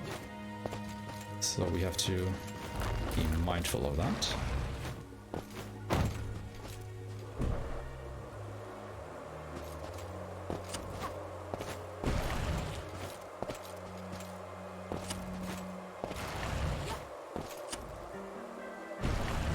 Okay, wonderful. That was basically a perfect execution of that puzzle. At least I haven't found a faster solution so far on my own. If anybody thinks he knows how we can complete this puzzle even faster, please let me know. And now normally you're not supposed to just teleport back here, you're supposed to do all kinds of other things. And I actually just noticed I forgot to do a menu, so let me just quickly go ahead and do that. Because Dagmar will actually get his first sub-job, which will be a shaman. Now, shaman are interesting in the fact that they get elemental fusion spells, and these allow you to imbue the attacks of your other characters with elements. So your physical attack will actually get replaced with an elemental attack. Or rather, it behaves as an elemental attack. And Eco will become a harnesser, which is basically a buffer. You know, as in a character that buffs you. Not as a frame buffer or anything, that would be ludicrous. So we're gonna make Eco as tanky as he can be. Did I forget anything else? I don't think so. Okay. Yeah, continue. Okay. Yep. We are on check again. Ah, wait. Oh no, I grabbed that. Okay. Everything is fine. Everything is fine. Everything is fine. So, end of Gemini Temple. Another Oisi encounter. This'll be over quick. Basically do the same thing again. So with Omni Forcius, then we're gonna hit one weakness on any of these guys. Pedro dying again. Oh my lord. And then should be able to finish it off with Omni Slash. My turn now. Not quite, but at least that gives me the opportunity to try and revive our Pedro again. Because I would very much like to see him survive a battle once and again.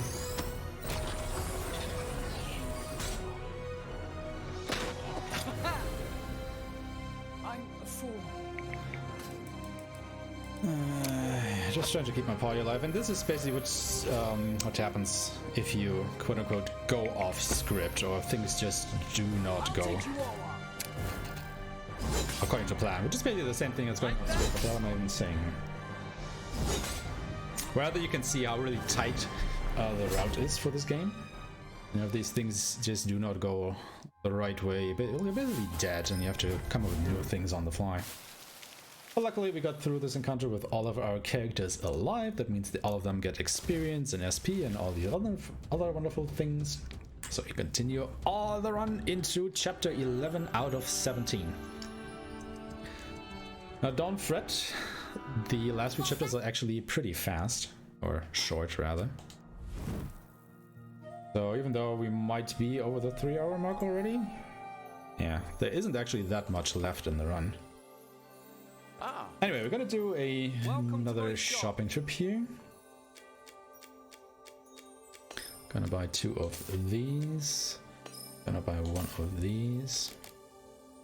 We're gonna buy 2 Arcton armors and an Arcton robe. Come again. Okay.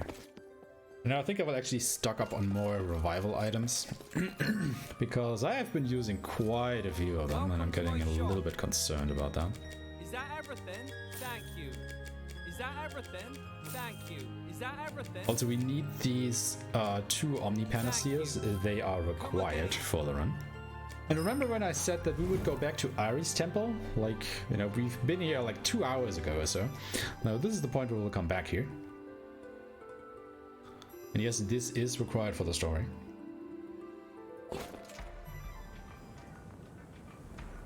So this door will finally open up and we can go through there. I mean, obviously we can because now it's open.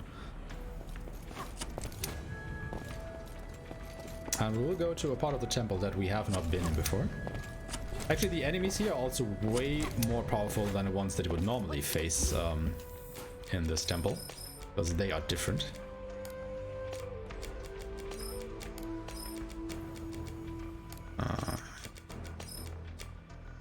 And then go gets the other Arcton. Else? No. Okay. Move it. They're heading for Fedora. Fedora, get out! Also, people are talking about Fedora, which is an event that happened back in Gemini Temple. They are just now catching up, and this is where we actually fight McCain here. Remember, we already fought him 2 times a little bit earlier, and this is where you would fight him normally during your normal playthrough or casual playthrough. Fire. Basically gonna use the same strategy again. Okay. Actually, he hasn't turned, we have fire fuse. And this is what I was talking about, you know, normally he is immune to physical... Why did you transform, you absolute bastard? My turn now.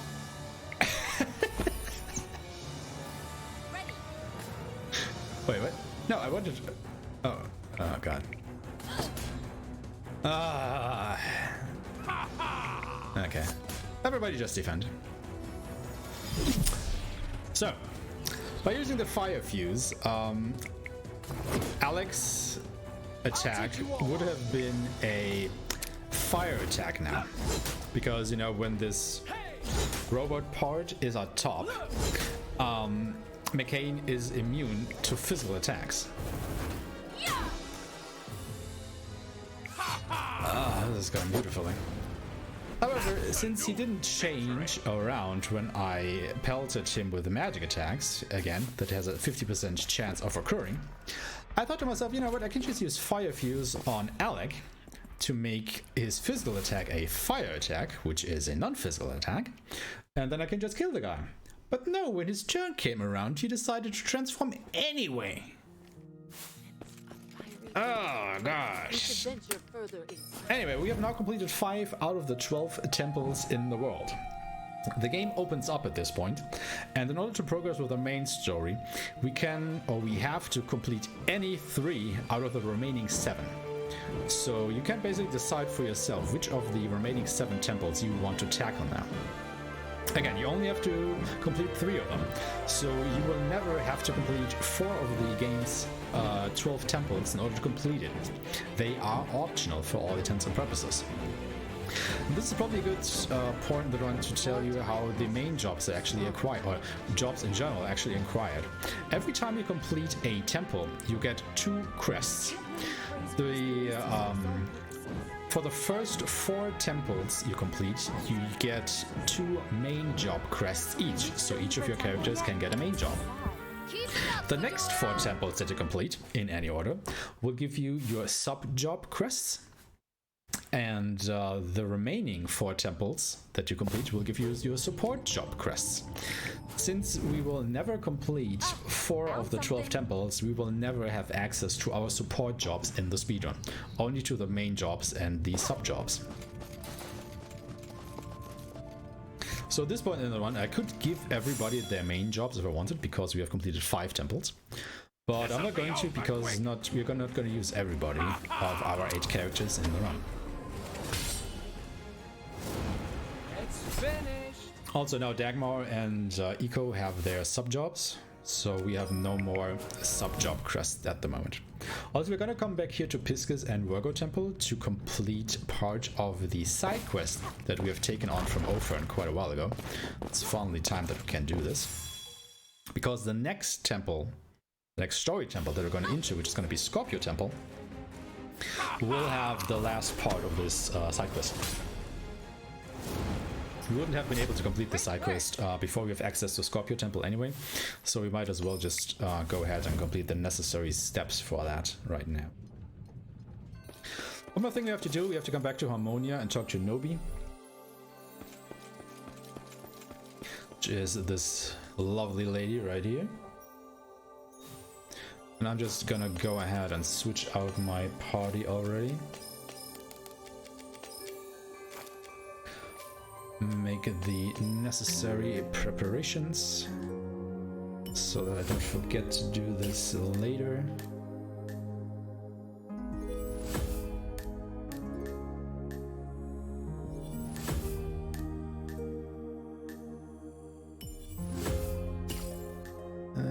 Okay.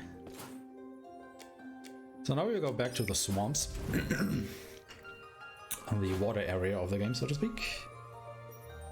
Oh, well, actually forgot to do something. Actually forgot to go to Ulan, and we'll grab Nixus and Talamus, because we will need those for upcoming boss fights. And now we'll make our way over to Scorpio Temple. Also, this area of the map that I'm going through right now was sealed off until this point, so you wouldn't have been able to come here earlier. And we'll have another shmup section, which basically functions the same as the last one. So, Slower, if you have anything to plug, now would be a very good time for that. Because this is an auto-scroller.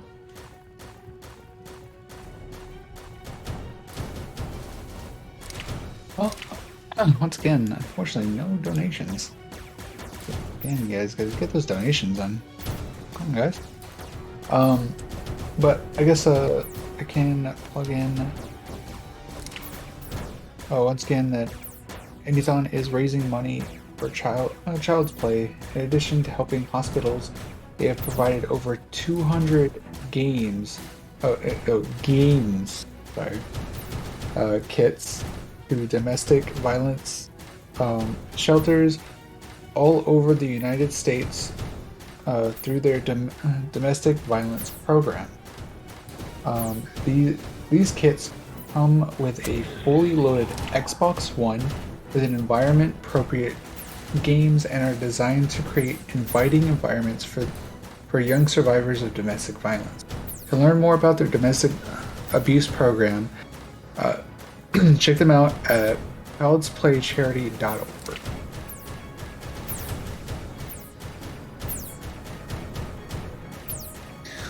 Yeah, I think you can definitely see how the shmup sections are going to start to heat up here. Because this is already a little bit harder than what we did previously. But we just have to power through this on our way to Scorpio Temple.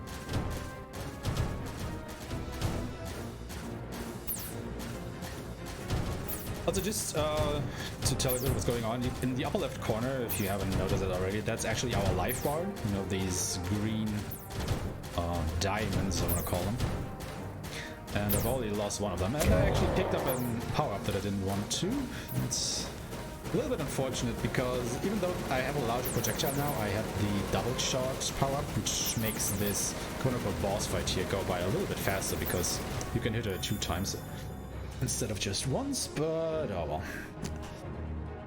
Anyway, we are now in Scorpio Temple, and this is one of the hardest boss fights coming up. So let me just make absolutely sure that we have everything equipped that we need for this boss fight. I think we are good. Okay. So this is Z-Bunny, he has 8 phases that we have to get through. The first 2 phases he has this shield up, which makes him nullify physical attacks, which obviously is bad. That is why we need the fire fusion. So we can make Alex attack fire elemental, so we can punch through his shield. Also, it is very important that I focus with Arpeggio there, so I have 1 FP to use on triple slash. Because not only does it make me deal 50% more damage, so I can punch through the shield, but also it gives me a chance to get a critical attack, which basically guarantees that I can punch through this phase of the fight. Phase 2 is basically the same thing. We will use Courage, Focus with Arpeggio, then we use Courage with E-Coach, increases Alex's attack power even more.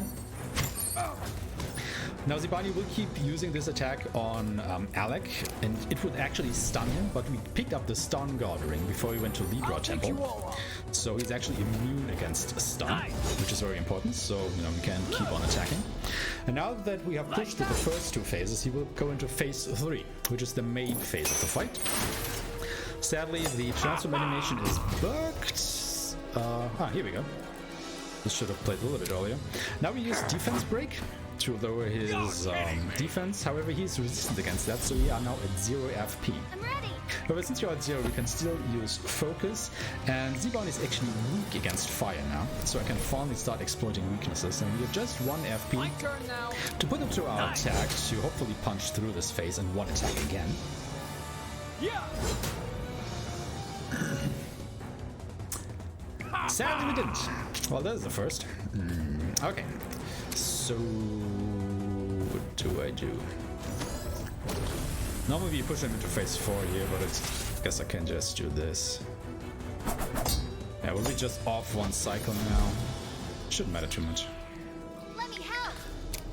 Okay, you also may have seen Eco use Crystal Break. Now, Crystal Break is one of the most potent buffs in the game. It decreases the user's strength and magic attack by 30%, but it increases the strength and magic attack of all of your party members by 30%. So it's a huge increase to our offensive capabilities here. Also, I have no idea what's going on with these transitions. They should play a little bit more smoothly. Guess that may be because of the patch. Things not quite working out.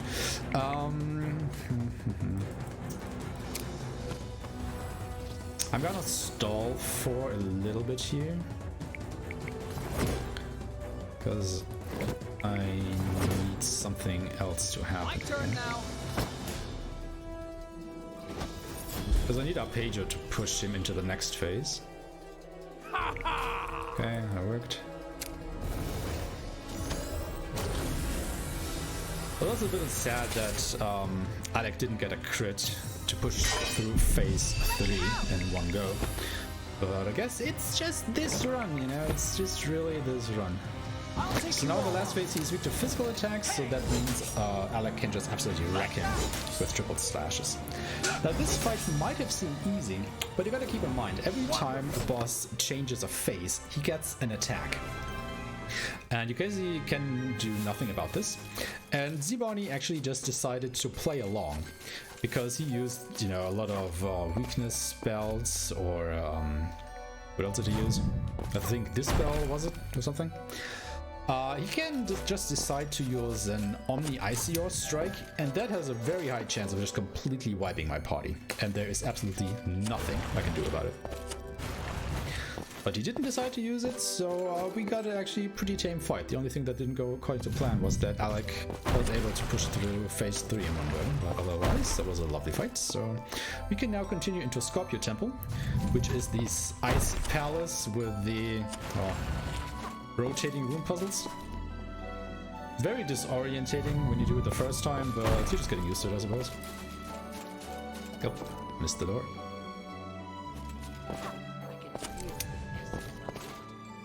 We should journey deeper inside.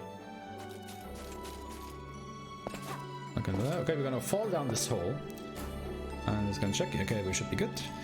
And this character would not be here if we hadn't accepted Ophan's quest. Or Ophan's quest line, rather. So we'll now get through this fight. And once we complete this fight, we can finally go ahead and reap our rewards for all the side quest trouble that we have gone through. I'm ready.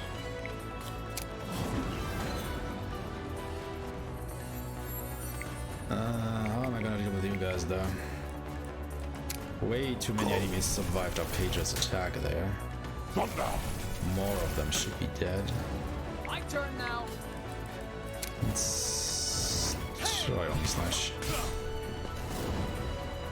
Okay, I'll kill all of them, but of course the big guy is still alive.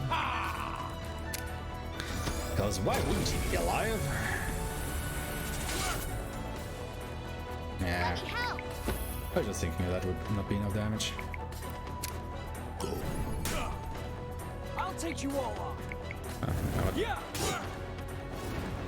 Okay. It's finished. Could have been worse. Okay, we have finally completed this part. We don't need the contents of these chests, so we're just gonna leave them be. I just jump into the water and die, because apparently Ulan cannot swim. And we will just go ahead and continue on through Scorpio Temple. I forgot this screen existed. Stay alert. I thought it would be in the next screen. Well, I would pick up another power-up, but I wasn't. So I'm just gonna quickly rectify that. Luckily, it wasn't a surprise attack, because again, that would have been a bit bad. Just gonna keep making our way through here. We'll use our statue here for a little bit of a shortcut, so we don't have to go through another encounter. It's gonna jump down here, fall all the way to the floor, and exit. And this is where we get the first upgrade to our ring. We now have the water ring upgrade, and this now actually allows us to walk on water, which is pretty handy for the other temples coming up that we still have to complete. Well, it allows us to walk on water, unless it decides it doesn't want us to walk on water, I suppose.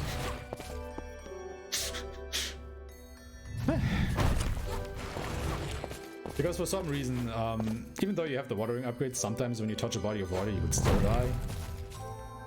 If you touch it again, though, it works fine. And why that happens, I have no idea. Just be mindful of it.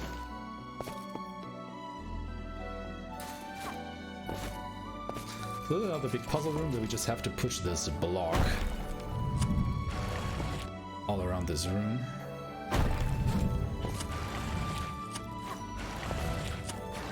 Push it over there.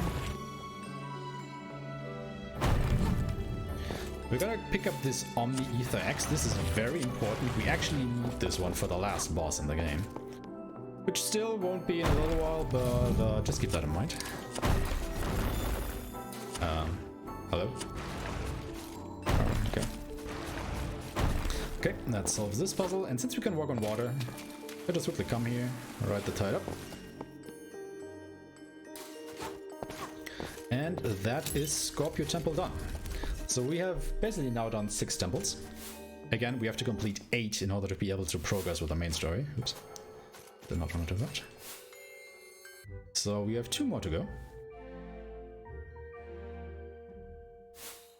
So, But first of all, we are gonna go back to the marketplace and head over to Ophern so we can finally go ahead and cash in on our rewards. And we basically did all of this so that we can get the Chrysos. The Chrysos being basically the best magic staff that you can get in the game until the post-game. So we're immediately gonna equip that on Ulan. Let me just quickly change some things around here so we are all set up, and that should be it. And then we'll actually go back into the swamps, because every region, you know, the Pesca area, the Ogden area, Zeft and Avisi areas, they all have 3 temples. It's 4 areas, they have 3 temples, makes 12, works out. So in the water area, we have obviously completed Pisces Temple. It was the very first temple we went to. Now we have completed Scorpio Temple. So all that's left to do is complete Cancer Temple. So we'll actually make our way over to Cancer Temple. Not because it's the 3rd temple in the area, but simply because it is probably the shortest temple in the game. And we're doing a speedrun after all, so we want to go fast, right?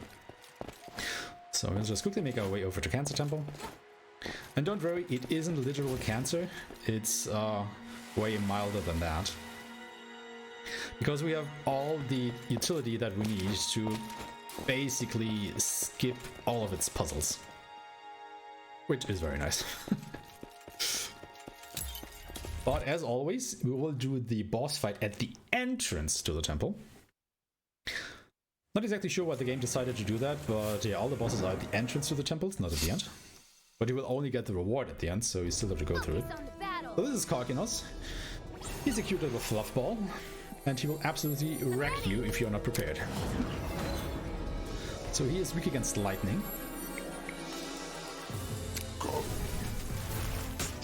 Please proc fierceness. That's very good. Thank you, Dagmar. Lyric has Withering, which will also decrease his defense, magic defense, strength, and other stuff. We will use Omni Courage.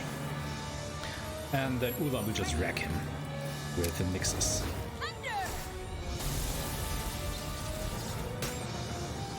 See that damage? We basically doubled our damage up with Ulan because of that staff. Okay, this is the second fight. But just look at that lovely grin. He's just really happy to see us all, isn't he? Cute little fluff ball. Okay, Ulan will probably die for that. Eco revive her. Perfect. So he's weak against Dark. So we use Umbra Fuse, which makes Alex attack a Dark Elemental attack, and then we just use Triple Slash, and he should die from this. Nice. Perfect. One of the few boss fights that actually went according to plan. Hooray. So now we are free to explore Cancer Temple. Now, Cancer Temple is another water-based temple, so we will have a couple uses of the watering around here. Unless we don't, because we're gonna use the Stone Ring power, if I can get it, and just skip this puzzle. So we basically skip this whole room there. The game normally expects you to grab some water power upgrade and put it into that tablet there to raise the water levels. In the ditch that we basically covered. Since we were in Scorpio Chapel, we can walk across the water in this water wheel, which means we skip the puzzle in this room. Now we do have to come up here and grab the water from over here though. So this is required, otherwise we cannot progress. Sadly, at least I haven't found a way to progress without this water here.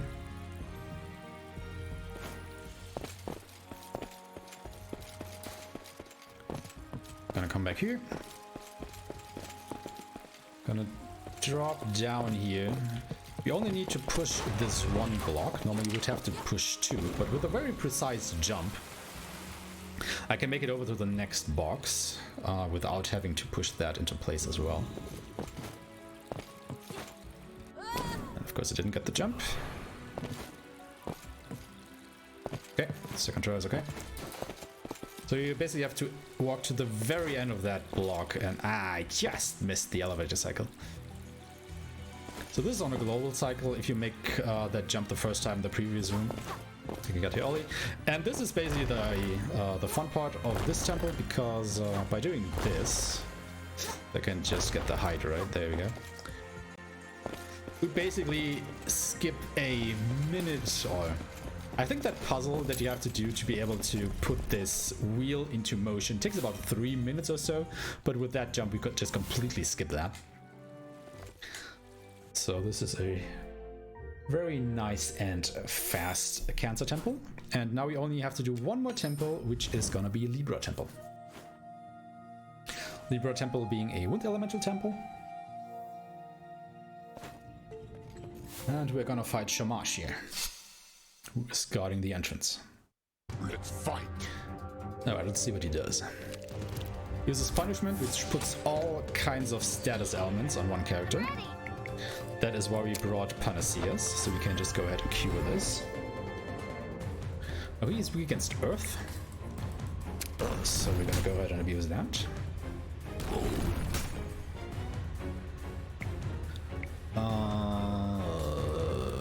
Guess I could put Pudding on him. turn now. There's Omni Courage. And that is why we brought Talamus to push him to phase 2.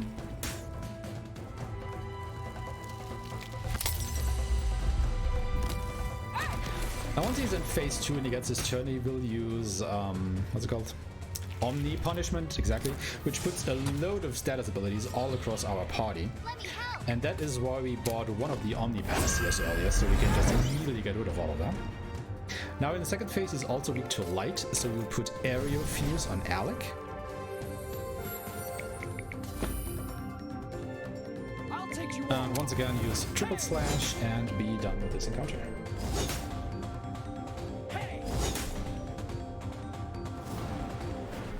Great work. Okay, switch around our party once more. Grab a couple more upgrades.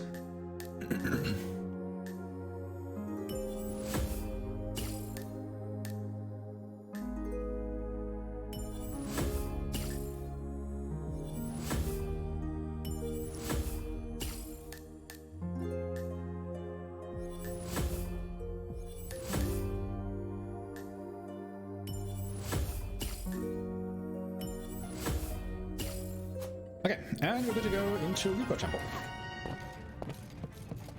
So again, this is the last required temple that we have to do. Not Libra Temple specifically, it's just the third temple that I choose to do here. Ah, God. Missed that. And since it is an elemental temple, it has all these events that we have to write up if we want to go anywhere. And we can just put our stone statue in that again, in order to be able to ride that as an elevator, basically.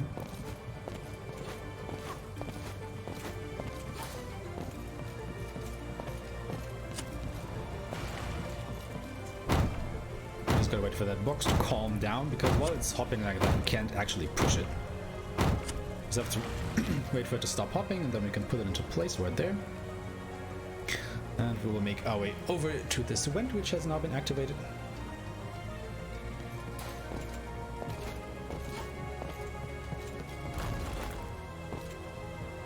And ride it up.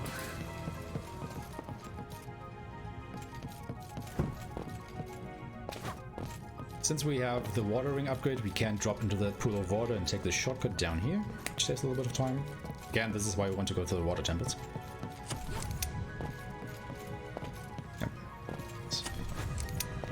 That was a tight jump. And now I have to take this encounter because I just cannot skip this. There just isn't enough room. Oh, this is phenomenal. Like running into this thing here. I think this is the first time I've encountered this enemy here. And he didn't make us flee, he just took it. Oh, that is beautiful. Now just be careful not to get into this encounter. Hello? Can you go back, please? Should have just frozen him a little bit earlier. Okay. It's gonna be super careful right now. Because the enemies in this temple are deadly. They will absolutely murder you if you give them the chance. So obviously I do not want to give them one. So coming up, now we have to activate two big switches by going left and right. The left and right part of the temple. We'll want to go right first.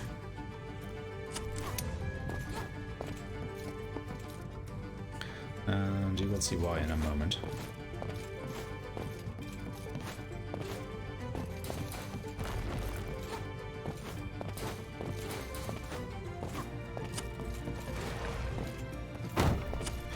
Gonna push this box a couple levels down. Ah.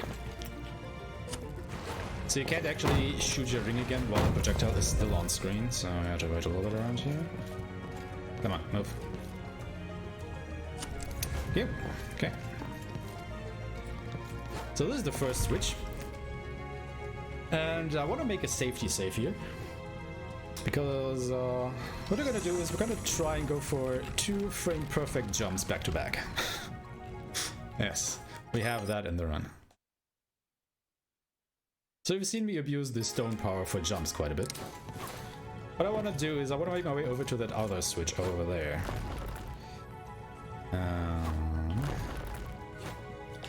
Okay. Obviously messed it up. So I could load my safety save, but if I were to load that safety save, it would put me all the way back at the entrance of the temple. Now obviously I don't want to do that. But what I can do is I can just go into this fight and die.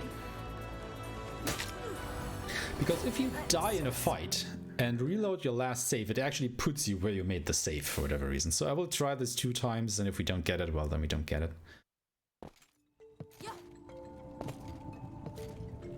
But yeah, this is probably the hardest trick in the run at the moment. Okay, I will try it one more time.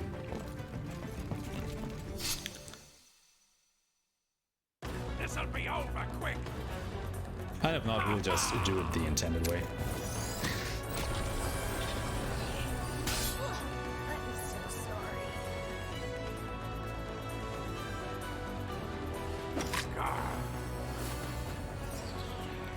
Oh yeah. Should have put up page auto. No. Should have unequipped last stand. Kind of forgot about that.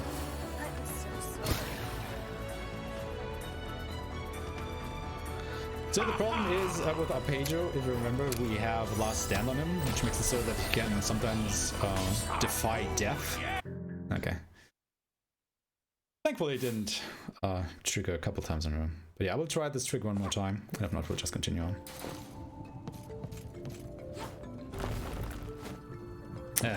Okay, I just completely messed this up. So I will just go ahead and show you what we could skip. So all of what I'm doing now, until I hit that switch, we would have skipped if you would have gotten that trick. But like I said, it's basically 2 frame perfect jumps back to back. So it's not exactly friendly. Oh god. Stay alert. Well, this encounter, oh god, of course. This encounter is very hard to skip. And of course I didn't skip it, and of course I did get a surprise attack. So you just have to sit through these enemies, absolutely murdering my group here. And that is also why you do not want to get into an encounter in this temple. Because as you can see, they are not very well-meaning to you. And of course Arpeggio got stunned, which means that I cannot even flee. So we have to go through another round of their attacks until I get control of either Eco or Alec, who both died. Well, Eco is back. Thank God. See, this is why you do not want to take an encounter in this temple. You know, I'm kind of starting to be glad for all this RNG that we're getting, just so I can show off why I actually came up with all of these strategies on the run. Okay, now it worked. Fantastic. Second try's the charm.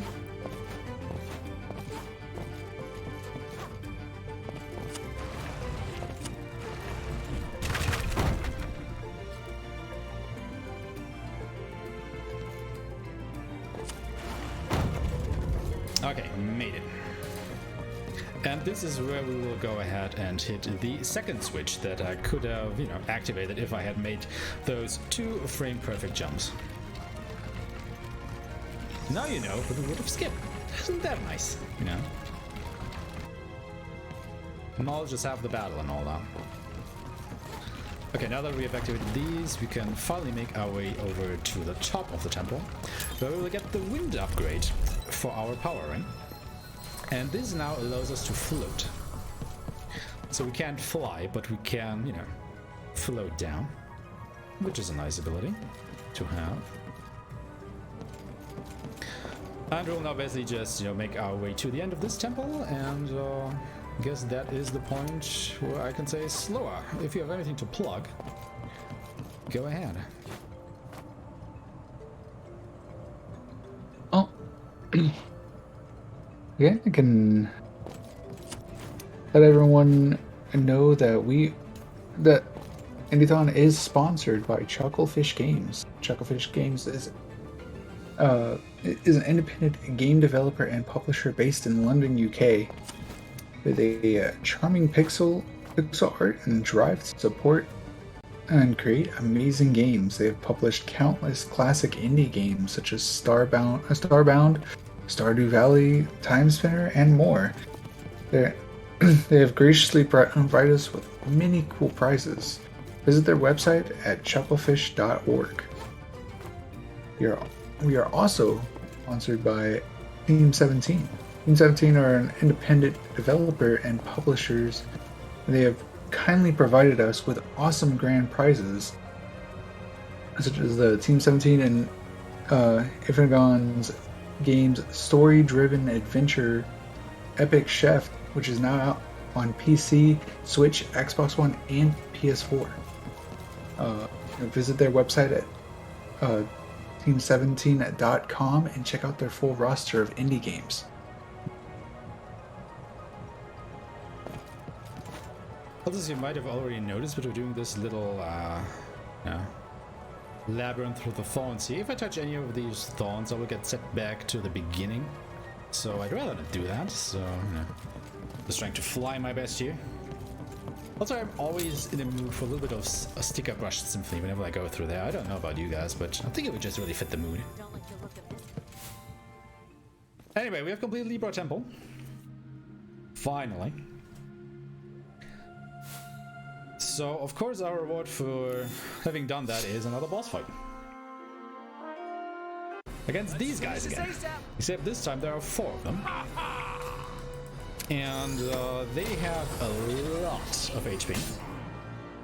I think they have about 20,000 each or so. Something like that. So, let's see if we can kill them one round. Well, they absolutely murder our pager once again.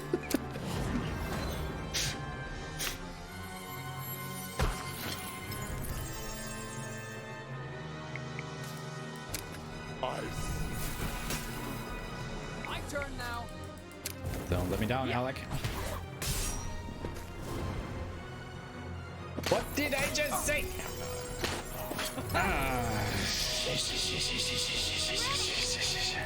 Absolutely cursed. Okay. No rest for the wicked. Guess let's try this again. Go.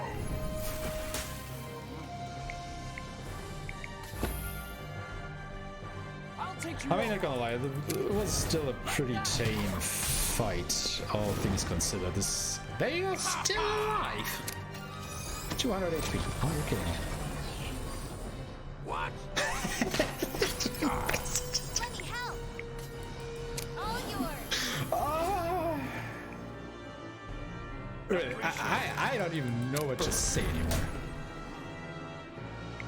I mean, I've had some bad luck during my runs, and I thought that... Victory. My lord. Anyway, now that we've done all of that, we're finally allowed into Wyndham, which is the home of the Oases, you know, these guys that we have been fighting this whole time. So we can finally... What the hell is actually going on with these guys over there? Why they are... But they keep attacking us. And, yeah, let's see what's up here.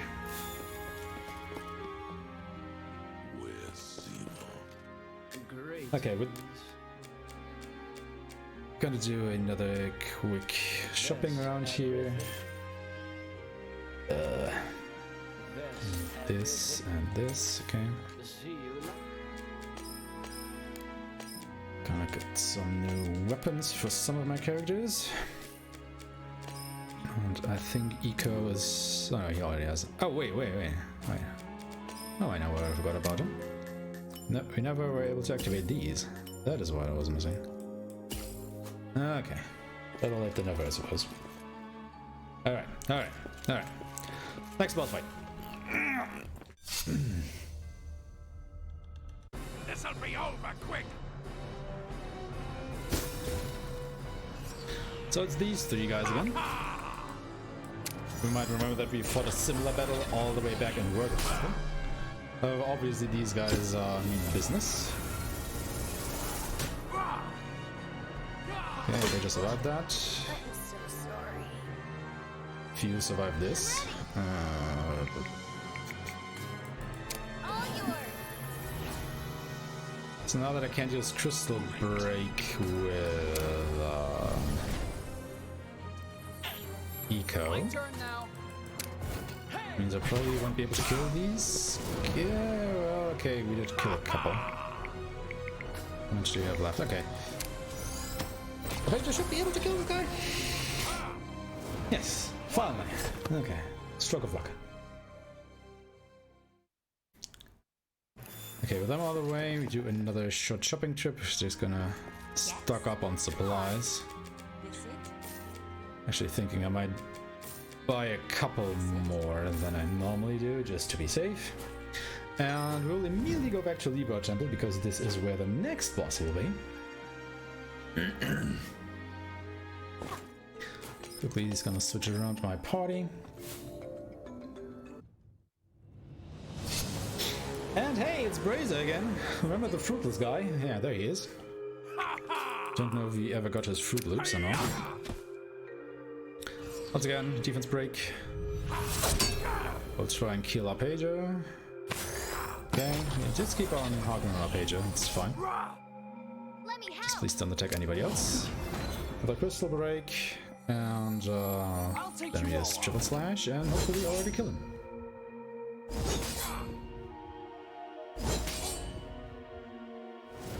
Alright, good. The game gives, the game takes away. I'm gonna go back into the city now. And once more, we're just gonna go to the top of the tower, talk to Yuno. So we can progress with the story, and we are approaching the end game here, so... I don't even think we have 20 minutes left here. Might be wrong. Does Goddess Yuna really know who he is? So we might be able to make it under estimate. It's gonna be cutting it really close though, so fingers crossed. Dagmar was crushed.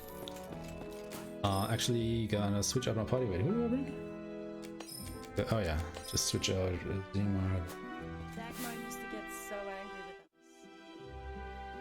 us. Okay, we're gonna do another very, very quick shmup section. It's basically just a boss fight in the air. So all we're gonna do is we're gonna fly it right up to the right edge of the screen, wait for the boss to appear, and then just pelt her with our projectiles, like right in her face. We can only have, I think, 3 projectiles on the screen at any one time, so we just want our projectiles to disappear as quickly as possible, so we can keep up this rapid fire assault on her. Okay, that was pretty good. Now that we've defeated her in the air, we actually have to fight her properly, because, you know, final bosses tend to do that. This isn't the final boss, but, you know, it's one of the big antagonists of the run, of the game, of the story. You absolutely do want to kill her in one turn, because if you do not, she keeps summoning ads, and you have to kill the ads before you're able to damage her. So that is a huge time loss, because once she starts doing that, she will not stop until the fight is over. So if you don't kill her on turn 1, this is a multiple minute fight. But luckily we got the quick kills, so we are out of here. So now we are on the Ancient Wasteland. This is supposed to be the resting place of the God of Chaos, because, you know, of course it is. I mean, it is the Ancient Wasteland. We are playing a JRPG, so it was only a matter of time when we had our fight against God, or a God, or whatever. Grabbing these for a bit of safety. This is the first I've heard. And we're just gonna try and push through the Ancient Wasteland. See if I can skip this encounter. I can. Very good. I should have seen it coming. Come on over. Thank you. Idiot. Let's confirm Will Kite's location. Come on. Okay, we have another Let's boss take fight Goddess here, Yuna. which is against Chimera. Chimera is weak against physical attacks in its first phase. So we're gonna try and make use of that by once again starting a defense break. He will omni-mute us, so that is why we bought the second Panacea, like way back when. Allow me. We use Withering to lower his defense even further. I'll do my best. Actually don't need your supplement, thank you. I'll take you all on. And then we're just gonna double slash him a little bit, or to push him into the second phase. Second phase, he is weak to dark elemental attacks. So Pedro can basically just chill.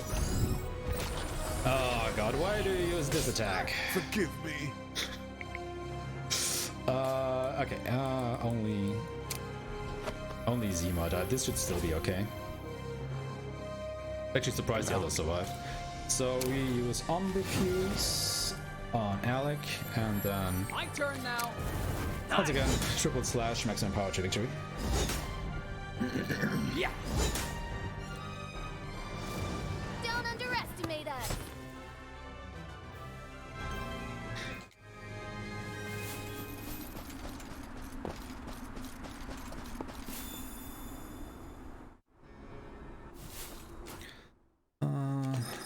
Can just use Anthony's as well. This is the point of no return. The game graciously tells you about this because once you progress here, you are locked into the final dungeon of the game. Fight. So this is our refight with Brazier. Right there. Same strategies applies. Defense break-in.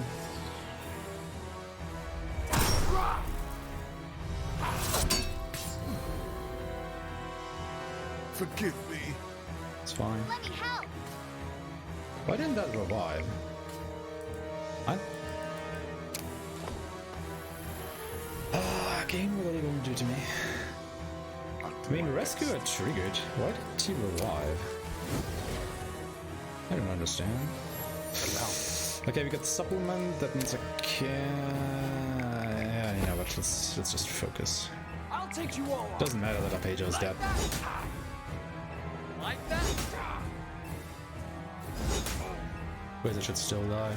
Yeah. Okay. None as tough as a demigod. Okay. Last dungeon of the game. We are nearly done. I think if everything goes good, this should take less than 10 minutes. If even that. Anything, we are in Harmonia Tower. This place is very confusing, so Connected to the will kite. I've got Must have been biding it their all time. mapped out for me in my notes, or rather the doors where I want to go, and I absolutely need to pick up 4 pieces of armor here. If I don't pick up these 4 pieces of armor, the last boss will just kill me, and there is nothing I can do about it. Because all of these armors that I'm picking up, they have a property that, well, you are gonna be weak against every single magical element, but they make you absorb physical attacks. And if I don't have that, well, the last boss was just gonna kill me, because first round that he does, he uses an ability which hits all of your characters for physical damage, and it just kills you.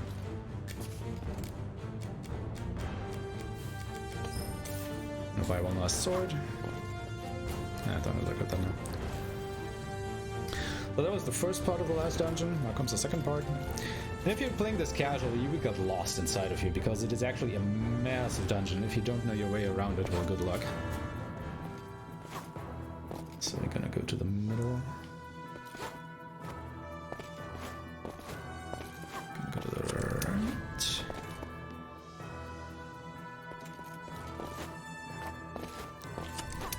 Okay. What can it do? What's the third piece of armor? Ah, yeah. I forgot about you. Ah, God. Of course I would get it at the way back. Ready for action. You should still be able to just flee from it, and when you flee from this encounter, it should put you at the left side of it, so it doesn't even matter that much. Is this Ah, one? there we go. How could I? Okay, middle. We're gonna go through the middle again. I am a fool. We're gonna go right. Once again, middle. We're gonna go left. And then middle.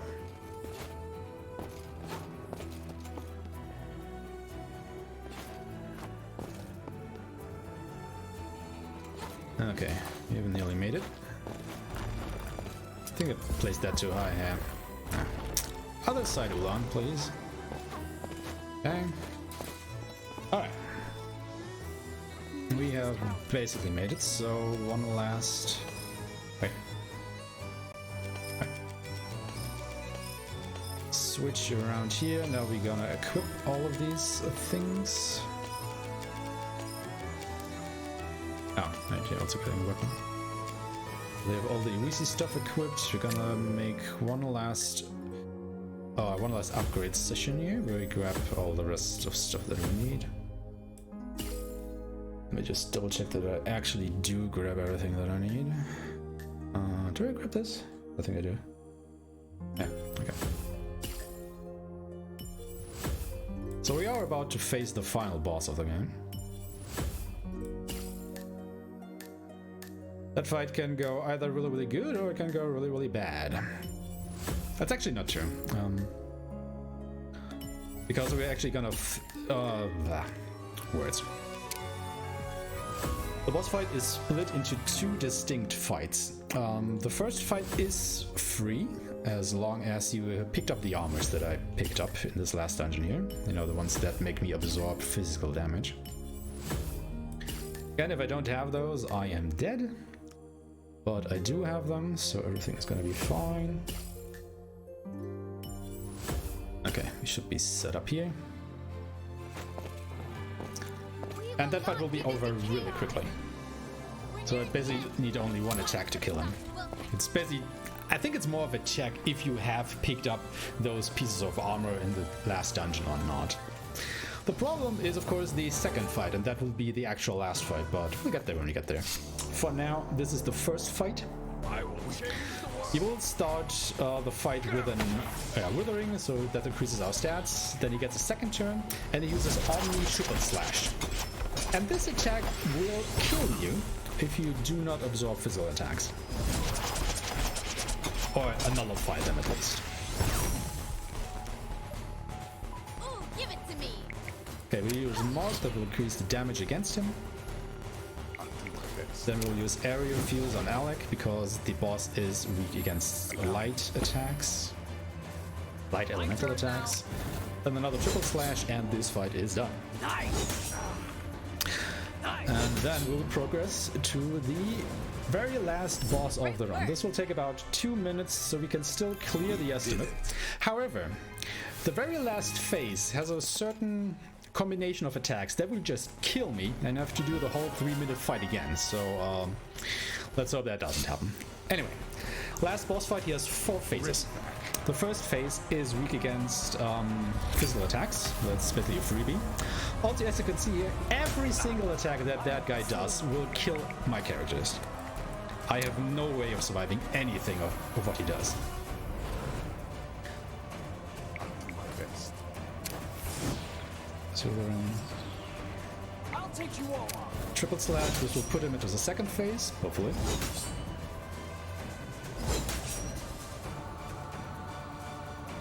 So time will actually be after the boss fight when the ending cutscene starts playing. So I will, get ready on time.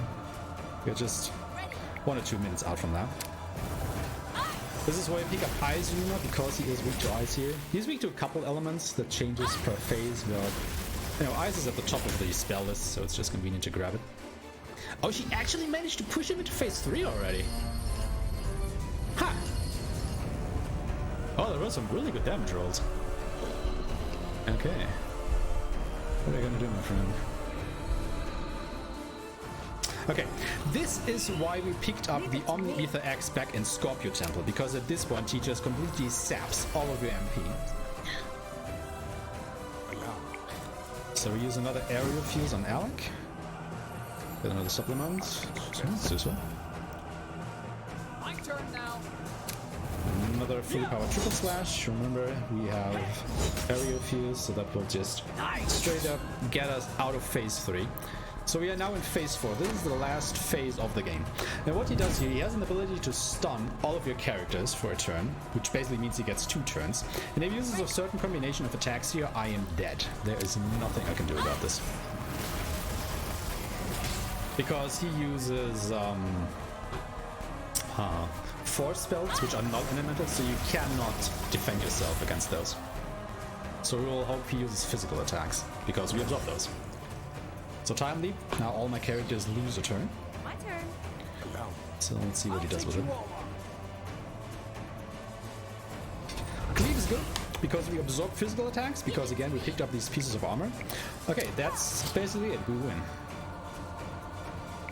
There is nothing you can do to stop me. My turn now. So time is coming up. Yeah. Again, it's when the cutscene starts playing after this fight. So get ready. Learned your lesson? And time. There's everybody. This was this was a run. This was for sure a speed run. For better or worse. Please, don't do it! Oh my god. The RNG of this run was just phenomenally bad. Like, so many things went wrong. I'm actually surprised that we still cleared it under estimate. But yeah, once again, my some of my PB slash world record was a 3 hour 40 minutes and I think 24 seconds or something. So I thought, 20 minutes overhead should be good on this run. But then again, the patch dropped, which changed a couple things, and I'm happy to have gone through it under estimate. Slow, you wanted to say something? Yeah, I was just gonna say, it just shows you that your estimate was good and you were pretty much on the money on it. So that's what that means. All right. Once again, guys, I am... Well, another runner has recently picked up this game, but so far I have been the only one speedrunning this wonderful RPG. If you thought this looked fun, and let me tell you, it is, despite the really bad RNG that we had to get through. It's a really wonderful game. I mean, it looks fantastic. The gameplay is just, really fun to do. It has really different kind of elements to it, the platforming sections, and of course the JRPG style battles, the map sections. There's a lot of stuff going on in this game for sure. So the speedruns is an absolute blast. It is actually out on every single system, so PC, PlayStation, Switch, and Xbox. I am playing on PlayStation. It's, I think, the most stable version. I really discourage you from getting the Xbox version at the moment, because there is a bug there that makes it so that equipment doesn't give you any stats, which in a JRPG is very deadly. So until they have fixed that, maybe you should not get the Xbox version, but the other versions I think are all okay. So yeah, if you think this looked fun to you and want to start speedrunning it, get in contact with me. I will happily send you my notes so you can get started. And yeah, I think that's all from me for now, because I will actually have a hosting shift a little bit later on in the day, so you will at least hear a bit more from my voice, which is starting to get all kinds of raw and worked up. So I think I will just go ahead and shut up for a couple hours until my hosting shift comes around. Have a wonderful Indiethon, everybody. Have a lot of fun with the runs coming up. I think we have re-kills ready to go. And stick around for that. Donate to charity. And I hope I will see you soon. Until then, everyone. Bye-bye.